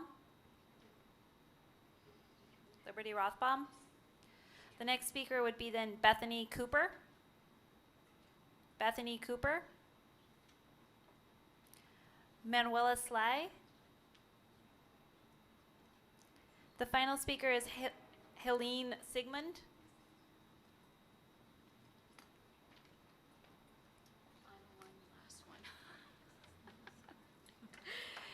Good evening. My name is Helene Sigmund. I'm the president of the Construction Industry Training Council of Washington. I'm excited to know that the Seattle School Board has recommended the formation of the Student and Community Workforce Agreement Task Force, CITC believes that this is an opportunity to create meaningful and rewarding careers in construction. This is particularly important to an industry that is experiencing a severe skilled workforce shortage. As the Seattle Public School Board moves forward and responds to the diversity in our communities, it is important to support many career pathways for students, pathways that lead to meaningful and high-paying employment opportunities. The Construction Industry Training Council of Washington, primarily known as CITC for the acronym, was established in 1985 and offers 10 state-approved apprenticeship programs, all approved by the Washington State Apprenticeship and Training Council. Our registered apprenticeship programs serve the open shop sector of the construction industry, and currently we train just under 1,200 apprentices. As the largest open shop registered apprenticeship program in the state of Washington, CITC hopes to be represented on this task force. Thank you very much.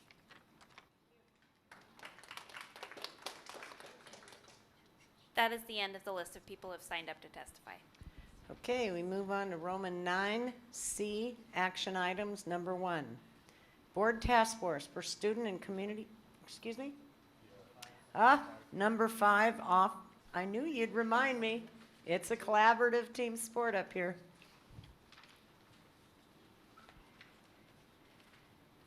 Coming back around.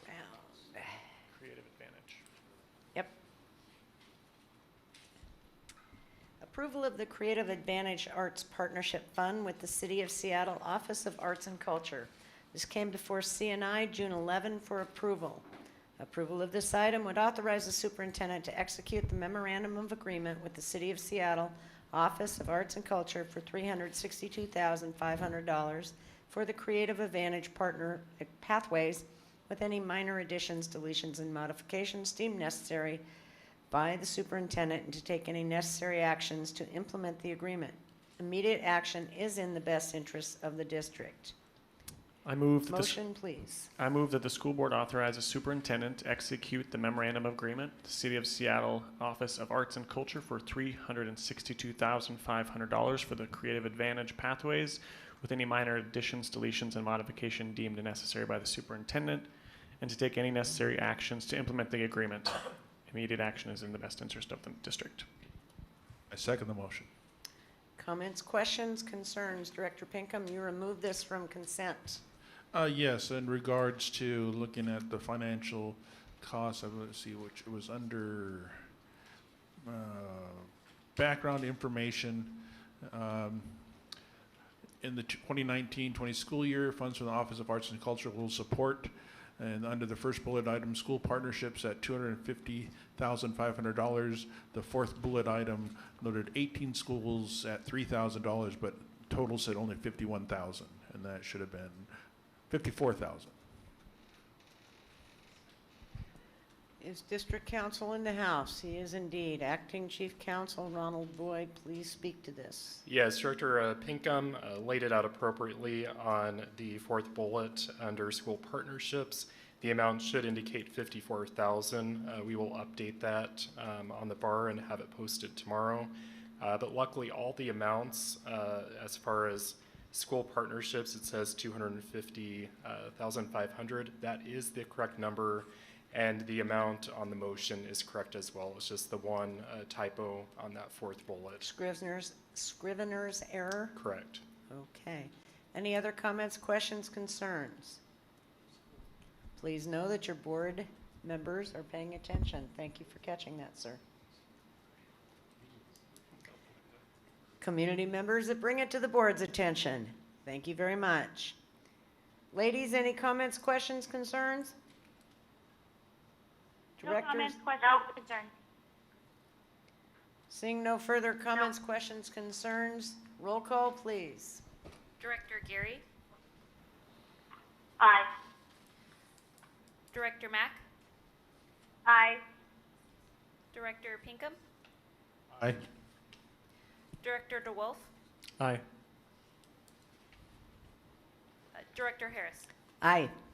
This motion has passed unanimously. Okay, now we go to C, action items 1, Board Task Force for Student and Community Workforce Agreement. This came before the Executive Committee June 12 for approval.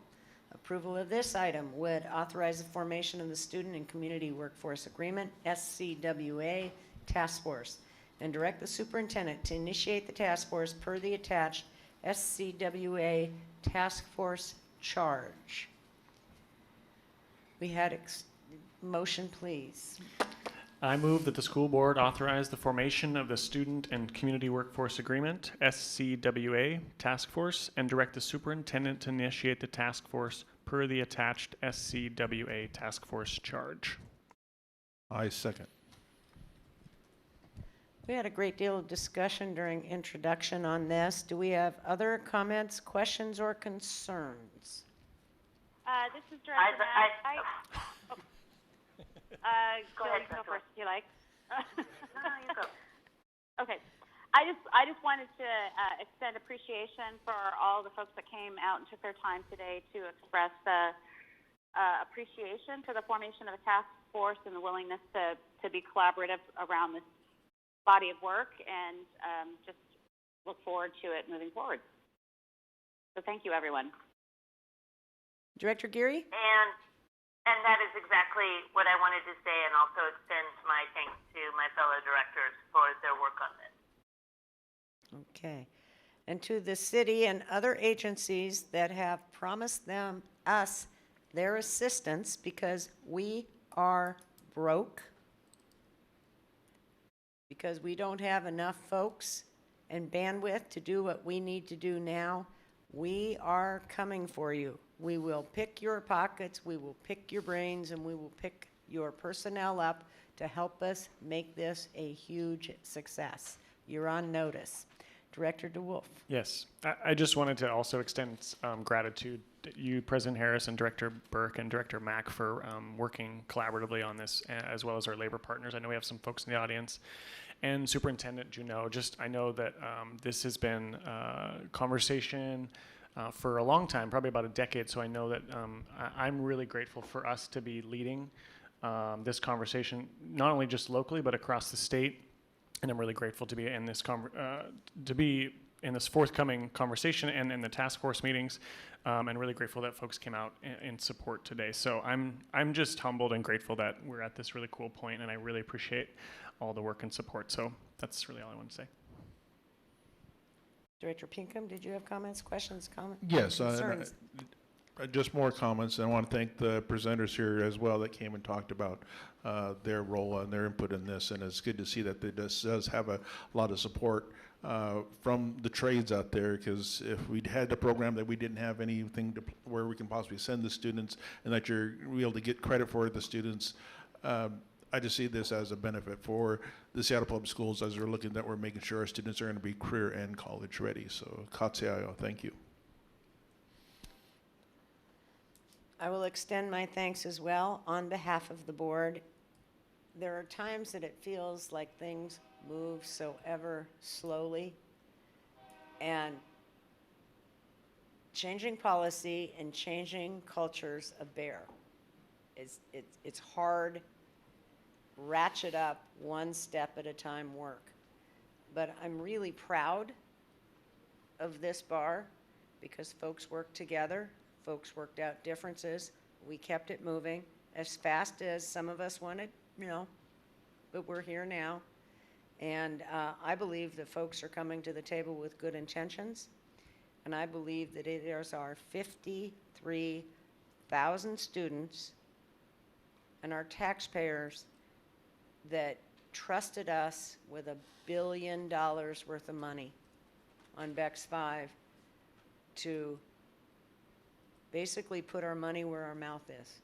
And I'm really proud of that fact. Again, a little slow, but it's the results that count. Roll call, please. Director Pinkham. Aye. Director DeWolf. Aye. Director Geary. Aye. Director Mack. Aye. Director Harris. Aye. This motion has passed unanimously.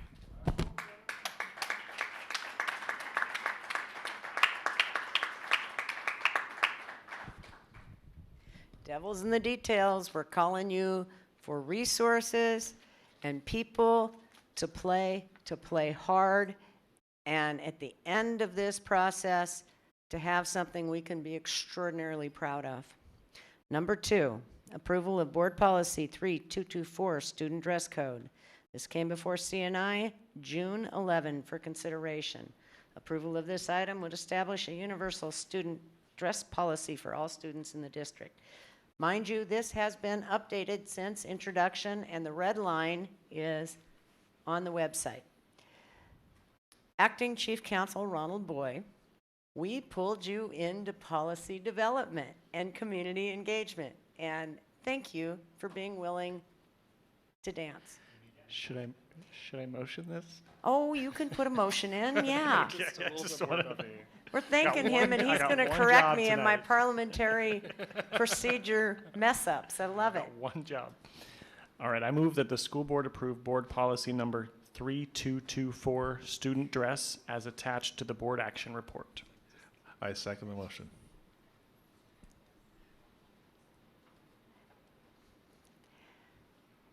Mr. Boy, take it away, please, now that I'm out of order, as usual. Yes. So this has been I think I would just like to say that the feedback that we've received on this policy has been refreshing in that it has been very productive feedback. It's not always that way with the feedback that we receive from the community. And as a result of all the feedback that we got on this, we did make additional policy changes after introduction.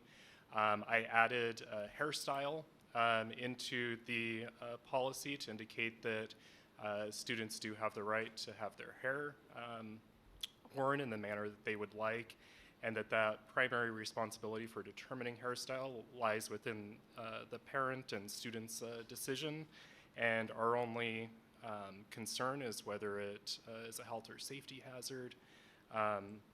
In addition, on page 2 of 3 of the policy, I removed the word obscene. I felt that it was unnecessary and was a confusing term.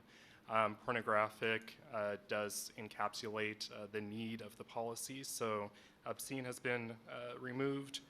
Also at the bottom of page 2, we added the wording to the sentence, further, no student shall be referred to as a distraction due to their appearance or was added, and attire to finish off that sentence.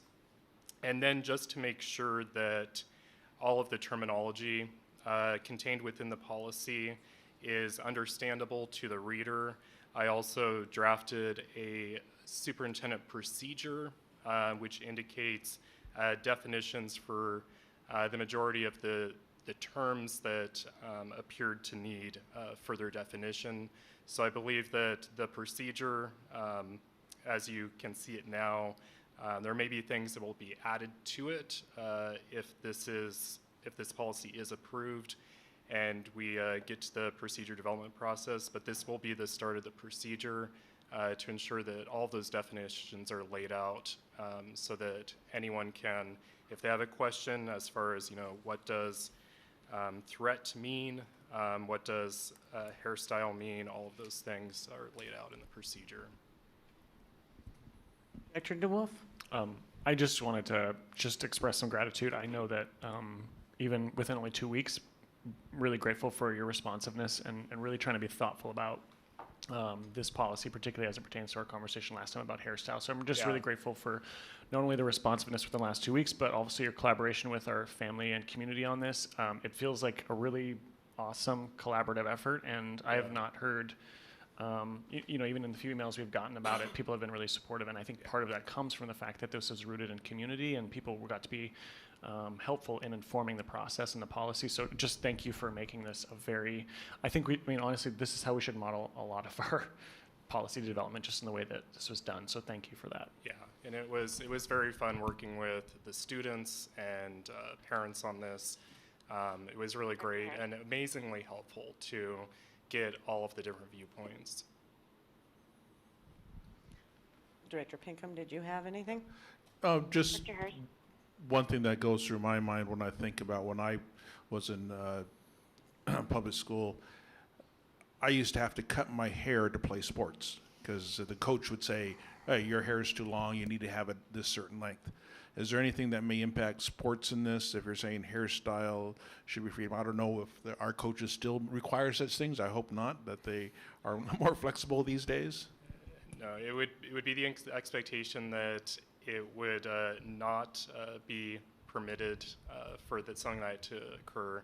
Of course, there are situations where hair may need to be pulled back for a safety reason, but safety is really our main concern, and as well as not having anything that creates a hostile environment for a student. Other than that, we should be hands off. Okay, and then with public testimony, what they shared, if we do adopt a certain dress code with schools, if they do have a dress code, that if there are students that may then stand out, how would we hopefully not draw too much attention to a student that may feel, gee, now I felt alone, but now I feel like I may be the only person dressed in a certain way. You know, I think that we need to continue to have conversations about school uniforms, but at this point, school uniforms are grandfathered in as part of this policy. President Harris? Yes, please. Take it away, Director Mack. Thank you. I too really appreciate the collaborative work around this policy and how the refining of it. But the one thing I want to ask for the record to get a little clarification around is our uniform policy. Some of our schools use or have had a uniform policy, and I understand that one of them is ending their policy, and that's a principal level decision. And so I noticed in the policy that it states that schools can have a uniform policy, but neither in the policy nor the procedure does it clarify how that decision is made and where that decision is made. Mr. Boyd, can you speak a little bit to what the current process is for deciding uniform policy and potentially what is going to be put into the procedure around that process for, you know, how schools decide that they're having uniform or not? Yes, and the policy as written, which is up for a vote, indicates that it's a grandfathering in. So under this policy, there wouldn't be an opportunity for additional schools to create a uniform policy in the future.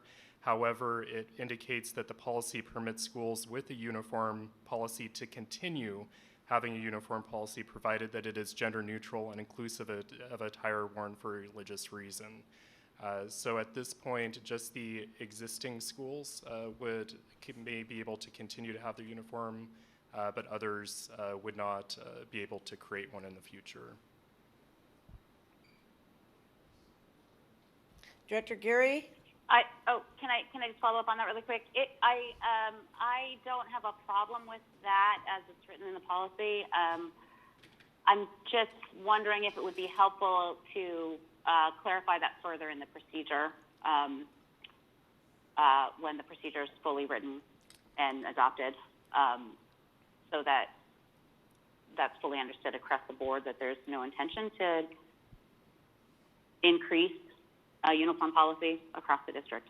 Yeah, I think that's a good suggestion, and I also think that I'll build out as far as what it means, as far as for things to be gender neutral and of that nature, so that there's clear guidance for the existing uniform schools to know what they can and cannot do. Yes, thank you very much. Appreciate it. Director Geary, comments, questions, concerns? Madam?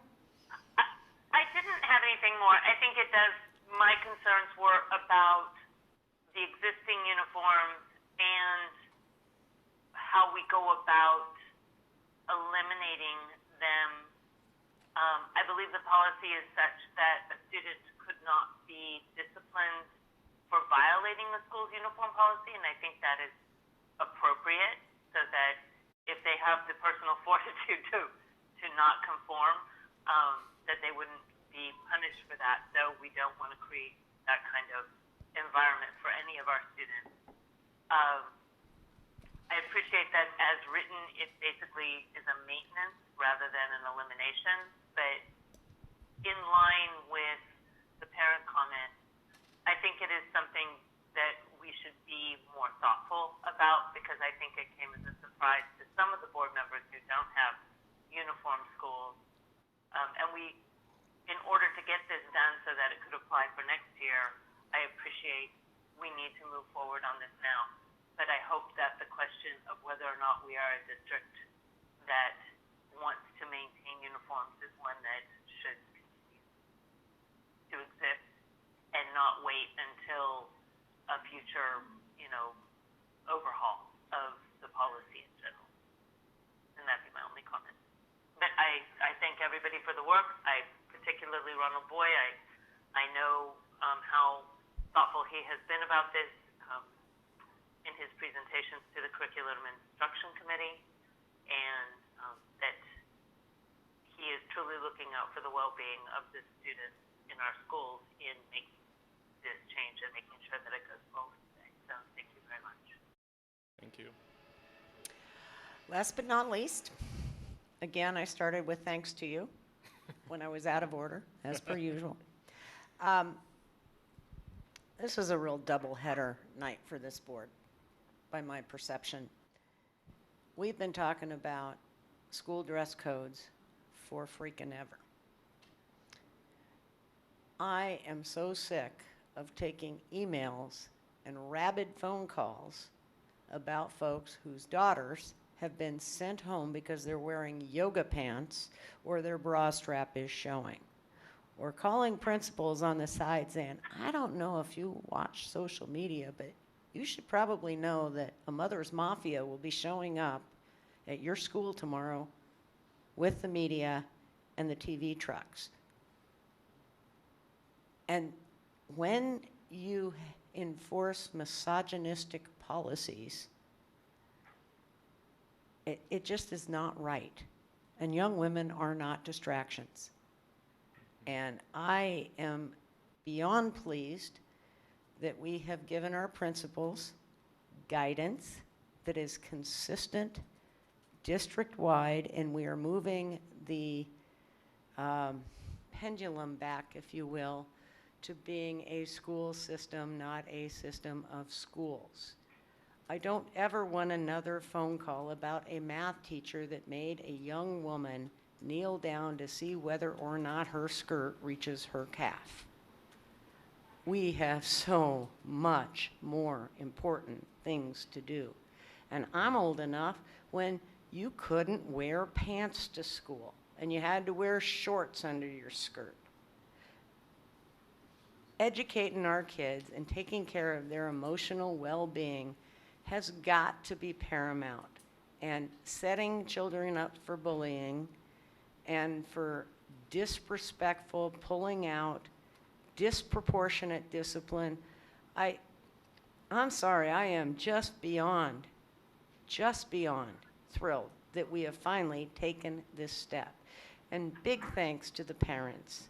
Big thanks to the SCPTSA folks that helped us, matched up their resolution, set up a matrix. It was collaborative, it was yummy, and roll call, please. Director DeWolf, Aye. Director Geary, Aye. Director Mack, Aye. Director Pinkham, Aye. Director Harris. Aye. This motion has passed unanimously. Thank you. Thank you.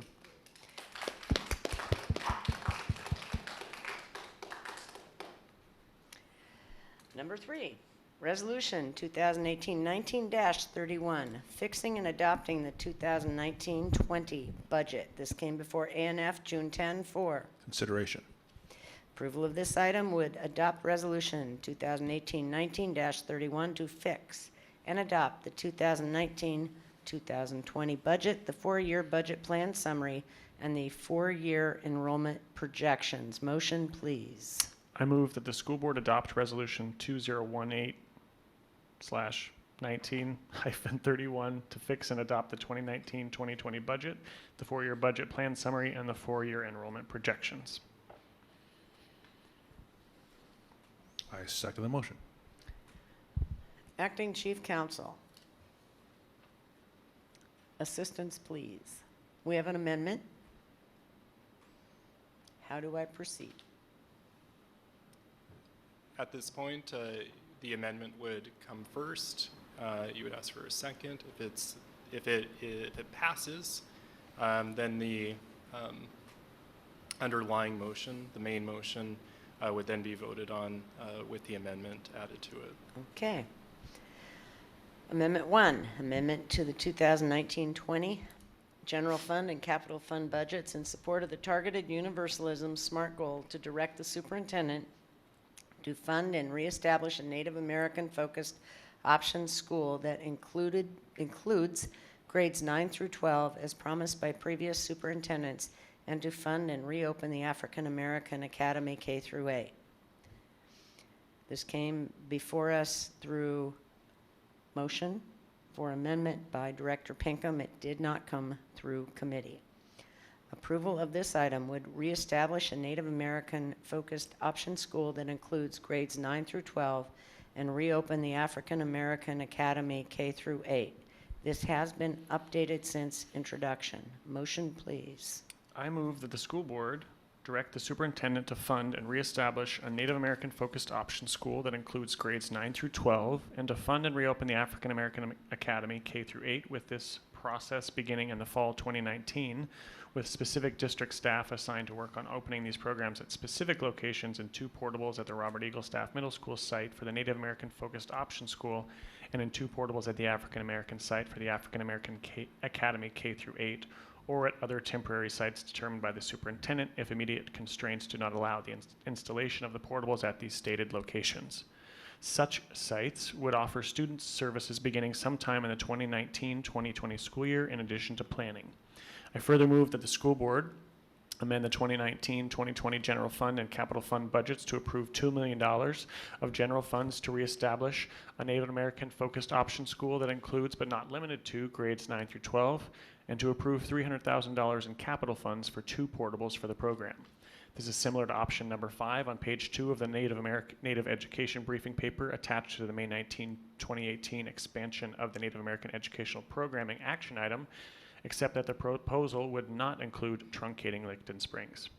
I further move that the school board amend the 2019-2020 general fund and capital fund budgets to approve $2 million of general funds to reopen the African American Academy K through 8, and to approve $300,000 in capital funds for 2 portables for the program. You are able to second. All right, I second the motion.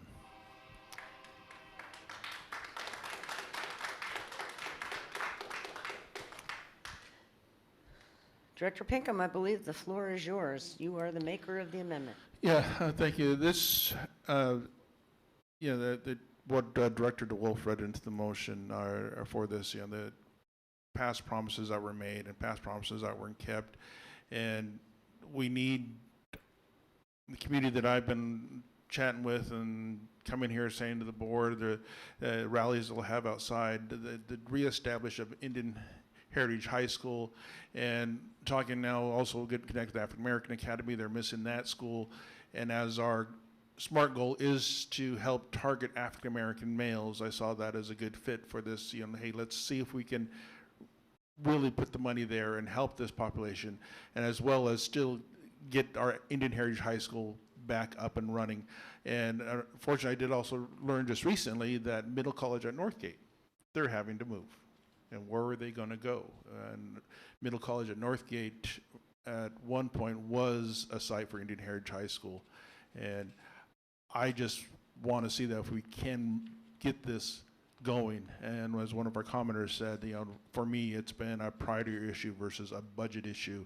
And with the recent knowledge of what we can now do with capital funds to help support this motion. Questions, comments, concerns from my colleagues? Yeah. Director DeWolf. Thank you. I just wanted to elevate, last week we had last board meeting was really excited to officially approve the since time immemorial curriculum adoption as part of Seattle Public Schools. Huge moment for us.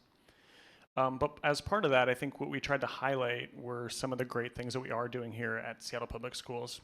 And I think in the response to understanding that this is a really important community to us. And so for me, I want to just elevate some of the things that I understand and I'm grateful for that Seattle Public Schools is doing, particularly as it pertains to Native American education.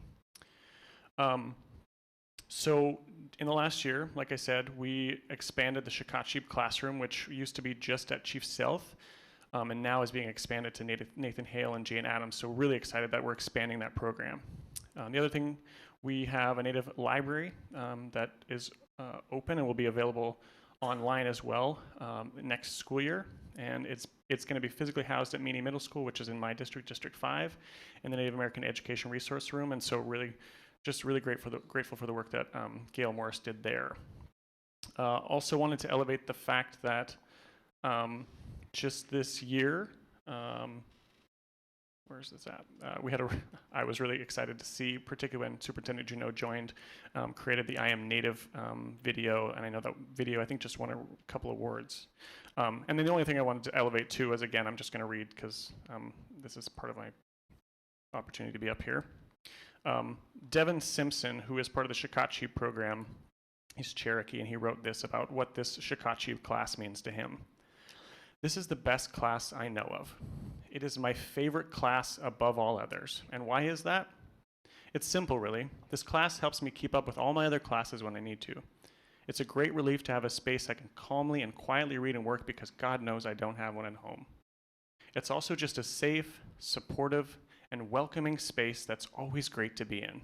It's hard not to be or become calm in this room, which really helps start out my day, but most of all, it's helped me embrace my ancestors and our culture, and has helped me learn about them when no one in my family has tried to or wanted to. And the amazing, great, and kind teacher, Ms. Boo, is what makes this class a home away from home, and it's what makes coming to school a joy. This class means so much to me. I can't even think of the words to describe it except Shakotchee. Love you, Miss Boo. I think for me, those students, I'm really grateful. You know, when I was in public schools, we had a couple programs at my school, just like the Shakotchee program, so I'm really grateful for them. And I think for me, I know that we are absolutely intentional about these types of programs in our school, and I'm grateful for the work of Gail Morris and Miss Boo and Shakotchee program.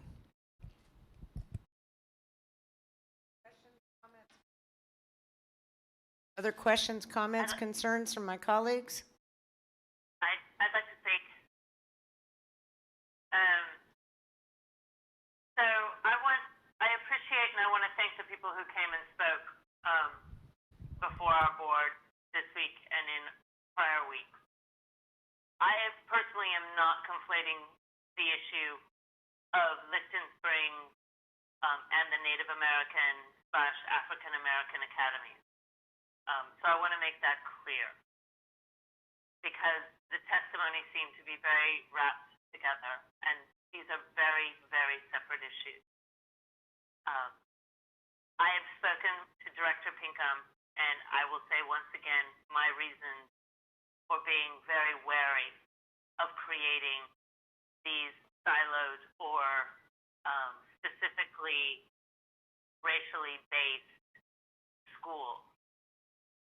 One, Seattle Public Schools does not necessarily have a great track record in all of our smaller schools in terms of supporting them, maintaining them, and as we all know, there's a lot of discussion about how we're not able to maintain them all, even as we appreciate how for some students they are so necessary. And so we are continuing to grapple with those questions. But I also don't want to make students choose based upon this concept of their racial heritage and creating a small school where that is the place that we say we're going to guarantee that they're going to get a good education, when we know we cannot provide them the full and cohort of educational opportunities that Seattle Public Schools makes available to so many students. And so I don't feel comfortable in creating that distinction. And I don't want to give Seattle Public Schools any way to point to a student and say, that's the program you need to go to if you're not comfortable in this bigger program that offers perhaps the other things that you so need as a student. we have to continue to grapple with a way of making every single one of our schools safe for all kinds of students. And if we need to create programs that are specific to those students within the greater community, that I will continue to support. And that is the work that we are doing and that I have supported. So it is not that I do not see these students. It is not that I do not appreciate the need for a cultural identity and cultural safety.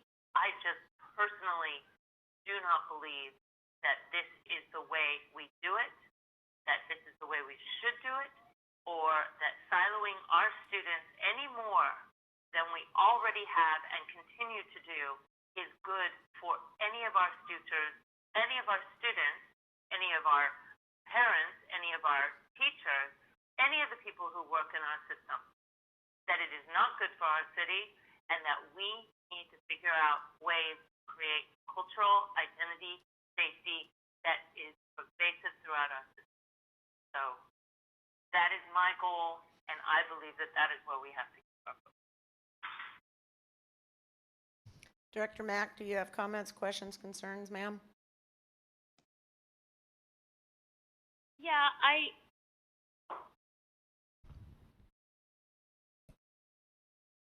this is a incredibly challenging topic.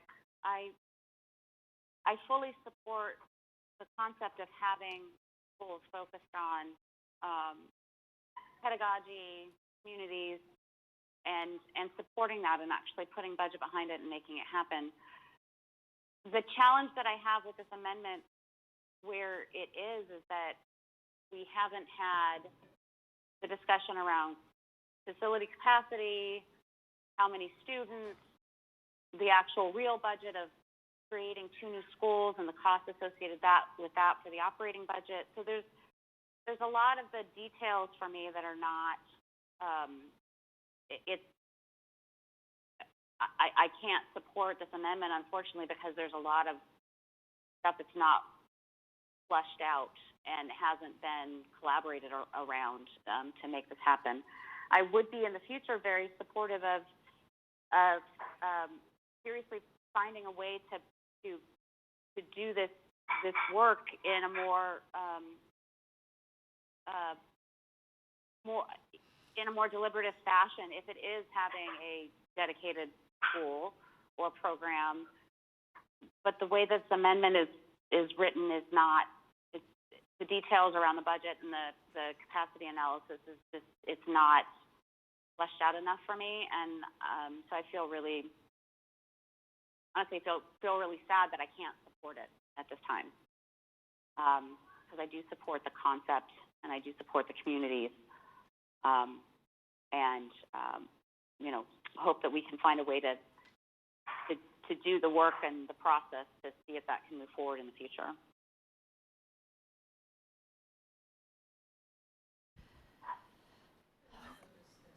Okay, I'm up now.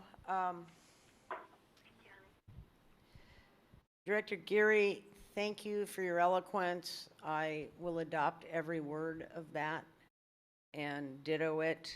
I really appreciate the way you put that together, because that is my belief as well. Director Mack, thank you for talking about the devil in the detail issues here. This did not come through committee, let alone several committees, which opening new schools would impact C&I, operations, audit and finance, probably executive, so you've got a real trifecta there. Frankly, this was a surprise to us because it came at the last minute. And excuse me, please don't do that. Please don't do that.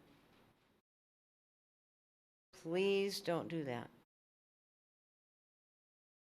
I have great respect and affection for the maker of this amendment,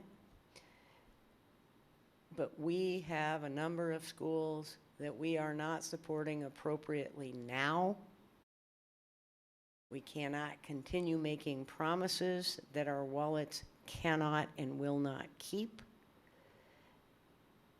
Do we need to up our game? Do we need to do a better job of addressing identity safety? Absolutely we do.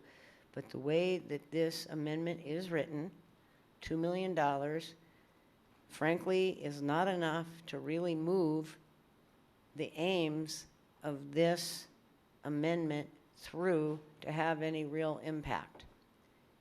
And it's unfortunate. And it's unfortunate that previous boards did what they did. It's extraordinarily unfortunate. And I'd throw Middle College High School in West Seattle in there as well in terms of arbitrary and capricious behavior by this school district. And with respect to Middle College High School at Northgate, it's because Northgate is being remodeled. It's not because the Seattle School District messed up like we did before. I want that on the record. And in fact, the Simon Foundation has given us free rent and a fair amount of financial assistance over the years, whether or not you agree with their, some would say, corporate reform pedagogy. I can't do it. Do I recognize we have an issue and a problem? Absolutely, I do. But we took fiduciary oaths that said we have to follow the law, that we have to balance budgets, and we have to do the very best we can and as openly and honestly as we can. Therefore, roll call, please, on the amendment. Director Gary, No. Director Mack, No. Director Pinkham, Aye. Director DeWolf, Abstain. Director Harris. No. This motion has not passed by a vote of 1 to 3 to 1. Okay, we are moving on to the main motion. Pushing the budget. CFO Berge, would you like to come to the podium, please? In the event that there are questions, comments, and concerns to be directed your way, madam. And Ms. Sebring, you want to come up front too as well, since you have the computer brain that goes with this? It is stunning to me how you all know these numbers. I have a couple things. Go ahead, Director Mack, please. Cool, thank you. So first of all, I touched base with Ms. Berge earlier today, and there's a typo on page 201 of the budget, where for the 17-18 school year actual, the dollar amount for the budget amount for the 18-19 school year was inserted instead. So that's a correction that needs to be made to the budget. And Mr., excuse me, hang on a minute, Eden, please. Yeah. Mr. Acting Chief Counsel, is that considered a Scrivener's error and correction to be corrected and posted tomorrow? The nodding is yes. Okay, thank you. Keep going. And then I had a question. I'm not sure if it's a question for Mr. Boy or for Ms. Berge, but the motion on the table is both, or it's multiple things. It's next year's budget adoption, but it's also the adoption of the enrollment projections for the 4 years and the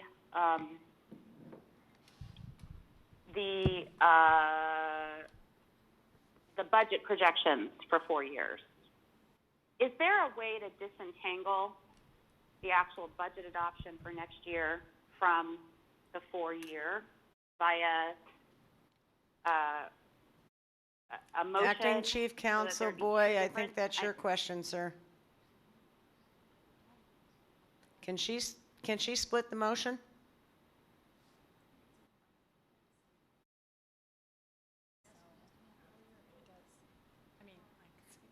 And I apologize that I didn't think of this as I was talking with staff earlier today to ask this question ahead of time, so this question of whether or not it would be appropriate to split it is fresh.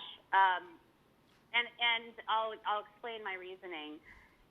The budget and all the work that has been done around it and the machinations we have to go through to do what we need to do in the district. The budget book itself, I feel relatively confident with. And at the same time, I'm concerned about the actual enrollment projections that are being used and their accuracy, and the accuracy of the 4-year projection. It's essentially a trend line, and it's putting our enrollment down lower than, I think, 2016 or 2015 levels over the next 4 years, which I have concerns about more accurately projecting what our revenues would be, and have concerns about personally saying aye to those enrollment projections over the 4 years. Okay, take a breath, please. Yeah. Acting Chief Counsel Boyd, can she split the motion?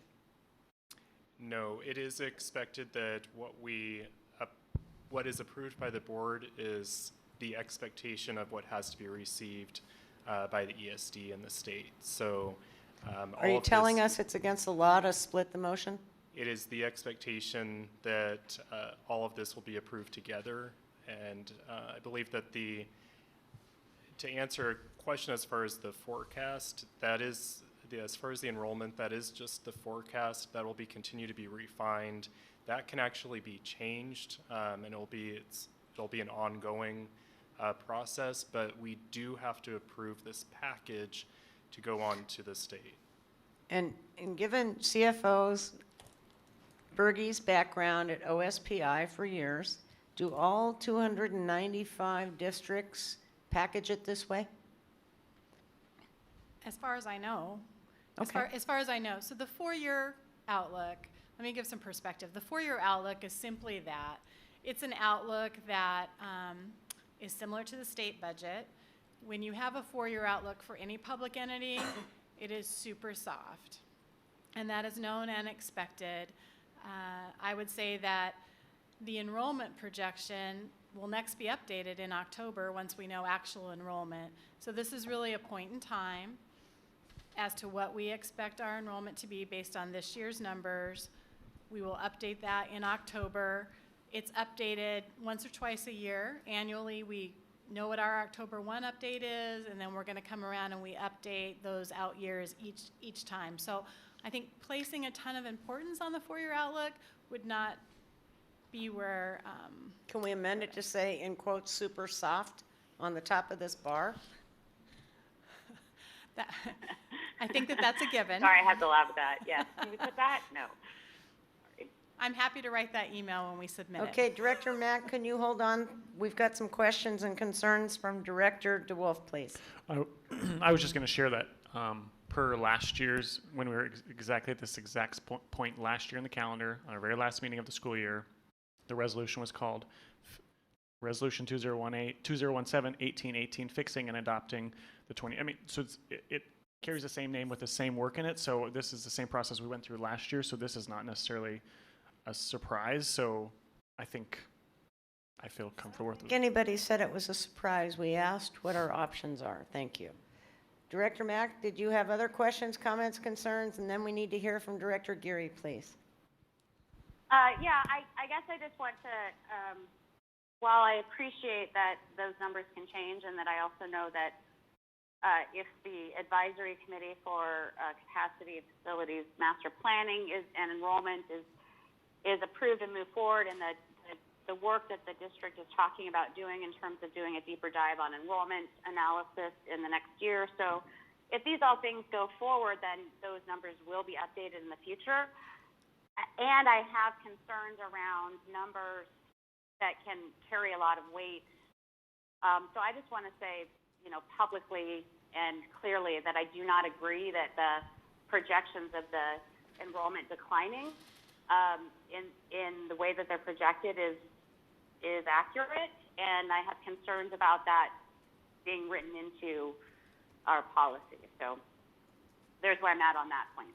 And I'm happy to let other directors speak Thank about you. the other issues of the budget that they'd like to talk Director about. Geary, please.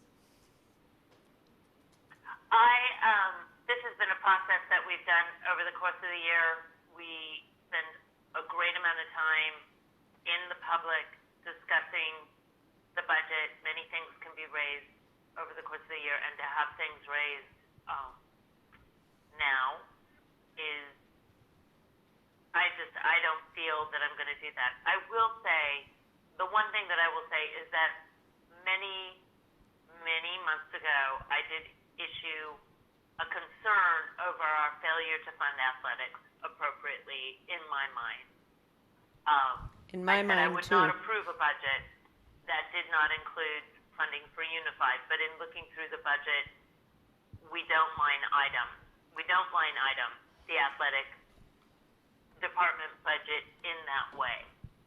And in light of the turnover of leadership within the athletic department, I believe that I am better served, and our school district is better served, rather than my making a vote no on the budget now, because there isn't a line item for Unified and or club sports, as you have raised, Director Harris, that with the appointment of a new athletic director, that is we best serve in creating the relationship with that director around those topics to find out what it is that we can do as the largest district in the state to create policies that highlight those sports and the importance of those sports in recognizing the athletic abilities of every student within a school, and putting our money where our mouth is. I think that we as the largest district, can also potentially put more pressure on our statewide agency, athletic agency, in regard to those things. And so, while I realize this is a change in my position as to what I said before, I do it with that rationale. So those are my comments. But other than that, I believe that the budget, the difficulty in projecting, I'm not going to take that on at this point. Thank you, Director Geary. Director Pinkham, please. Yeah, thank you.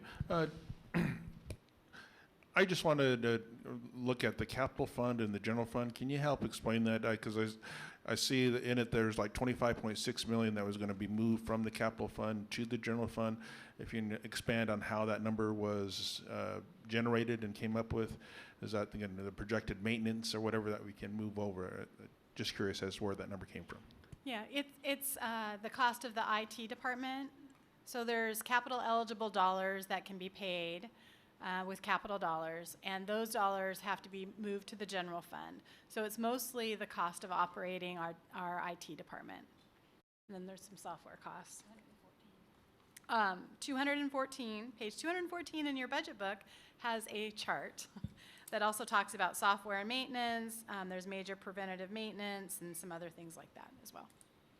Yeah, because when I was trying to go through it, I was trying to identify when we heard about the new law that allows us to use some capital funds to cover general funds, if that 25.6 was that projected amount. No, we hadn't discussed that with the board at all. That's something that we would discuss during a work session with the board about how they would like to approach that and what would that be for and all of that business. Okay, last but not least, to Director Mack, I would tell you or say to you, you are the operations chair, and given your tenaciousness, I would suggest that you absolutely have the forum with which to address those issues, the student assignment transition plan, enrollment, etc., and I would expect nothing less from you. To Director Geary, you and I are on the same page with respect to Unified, and quite frankly, somebody is going to take on the WAIA at some point and erase their stranglehold on big boy sports Title IX issues, and differently abled folks. The fact that we do not pay for Unified, but we talk a good game, is extraordinarily distressing and embarrassing to me. As CFO Berge knows very, very well, we have had too many conversations to count. I think the way that we do per school budgeting with the weighted staffing standards, where librarians are not on the weighted staffing standard committee, where it's not as transparent as I would like it to be. It's gotten better in the last 4 years in a big, big way. But do remember, before 4 years ago, when the weighted staffing standard committee got together and we did PDR requests, they stopped taking minutes. So we have made, in fact, progress. But this chaos, if you will, on the way our schools are funded from the state. McCleary is fake news. Special education funding is so far out of alignment and balanced budgeting. And our friends in Olympia aren't getting the message. And there probably will be a McCleary 2 lawsuit. Not a big surprise. You can see it coming at us because we can't deliver the services. We don't have the money. I'd like to see us take apart some of these systems, see if we can build a better mousetrap or system. I'm not going to vote against the budget, but I am going to continue to be loud and tenacious about some of the things that I think really stink. Roll call, please. Director DeWolf, Aye. Director Gary, Aye. Director Mack, Abstain. Director Pinkham, Abstain. Director Harris. Aye. This motion has passed by a vote of 3 to 0 to 2. Number 4, Board Policy 3143, District Notification of Juvenile Offenders. This came before OPS June 6th for consideration. Approval of this item would make edits to the Board Policy number 3143 because a recent statewide audit found that school leaders needed clearer guidance on this issue.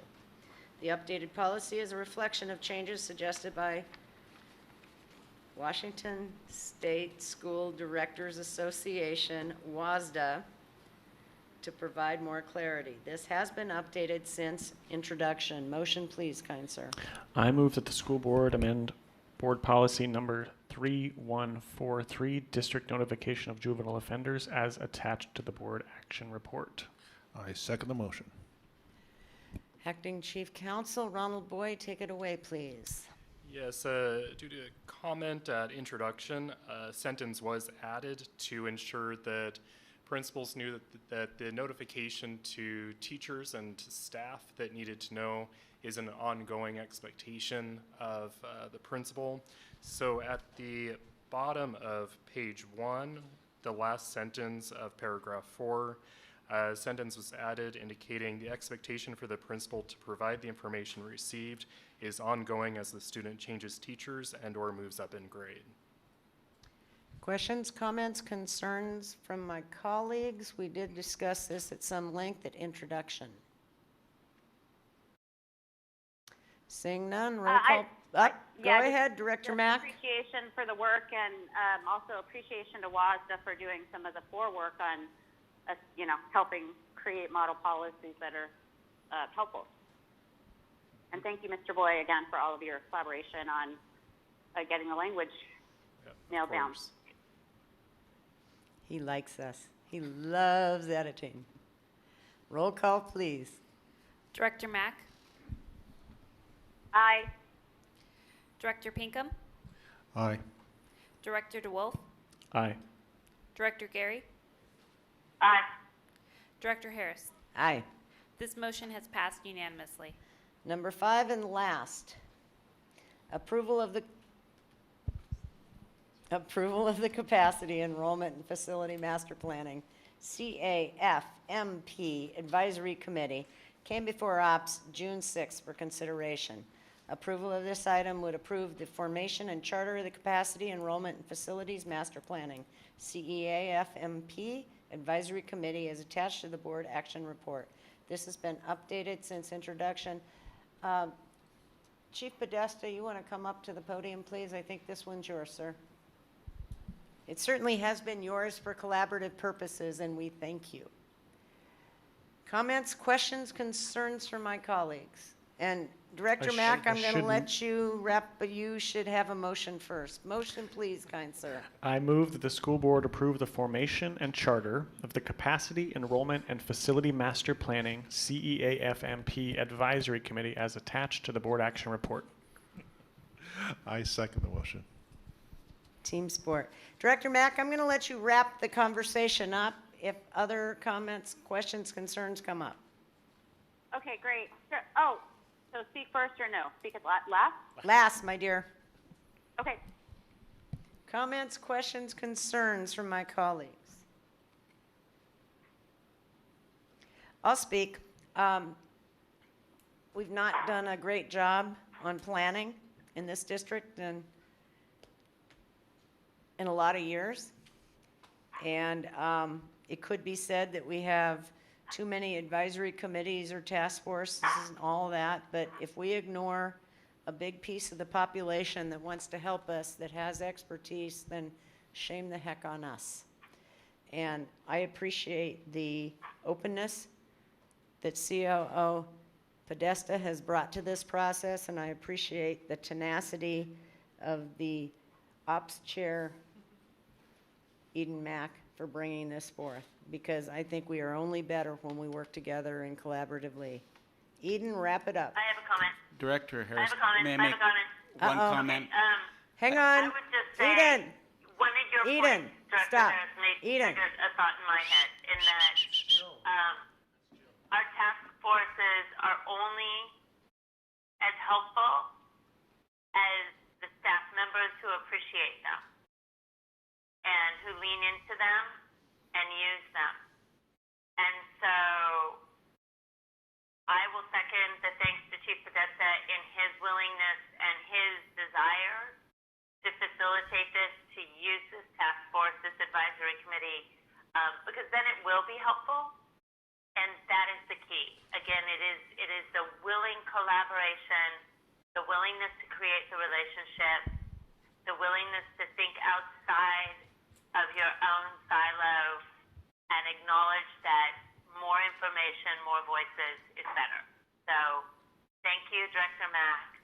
Thank you, Chief Podesta. And let's make this a really vibrant, well-represented, diverse, geographically, racially, perspective-wise committee that really helps us show to the public that we're taking a lot of voices into consideration as we move forward. So thank you for the work.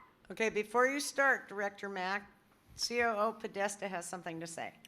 I appreciate the words of thanks. I just really want to recognize my partner in this, Chief Academic Officer DeBacher. This is a team effort because we're talking about enrollment and capacity planning. So Diane and her team will be doing at least as much lifting as the folks that work with me.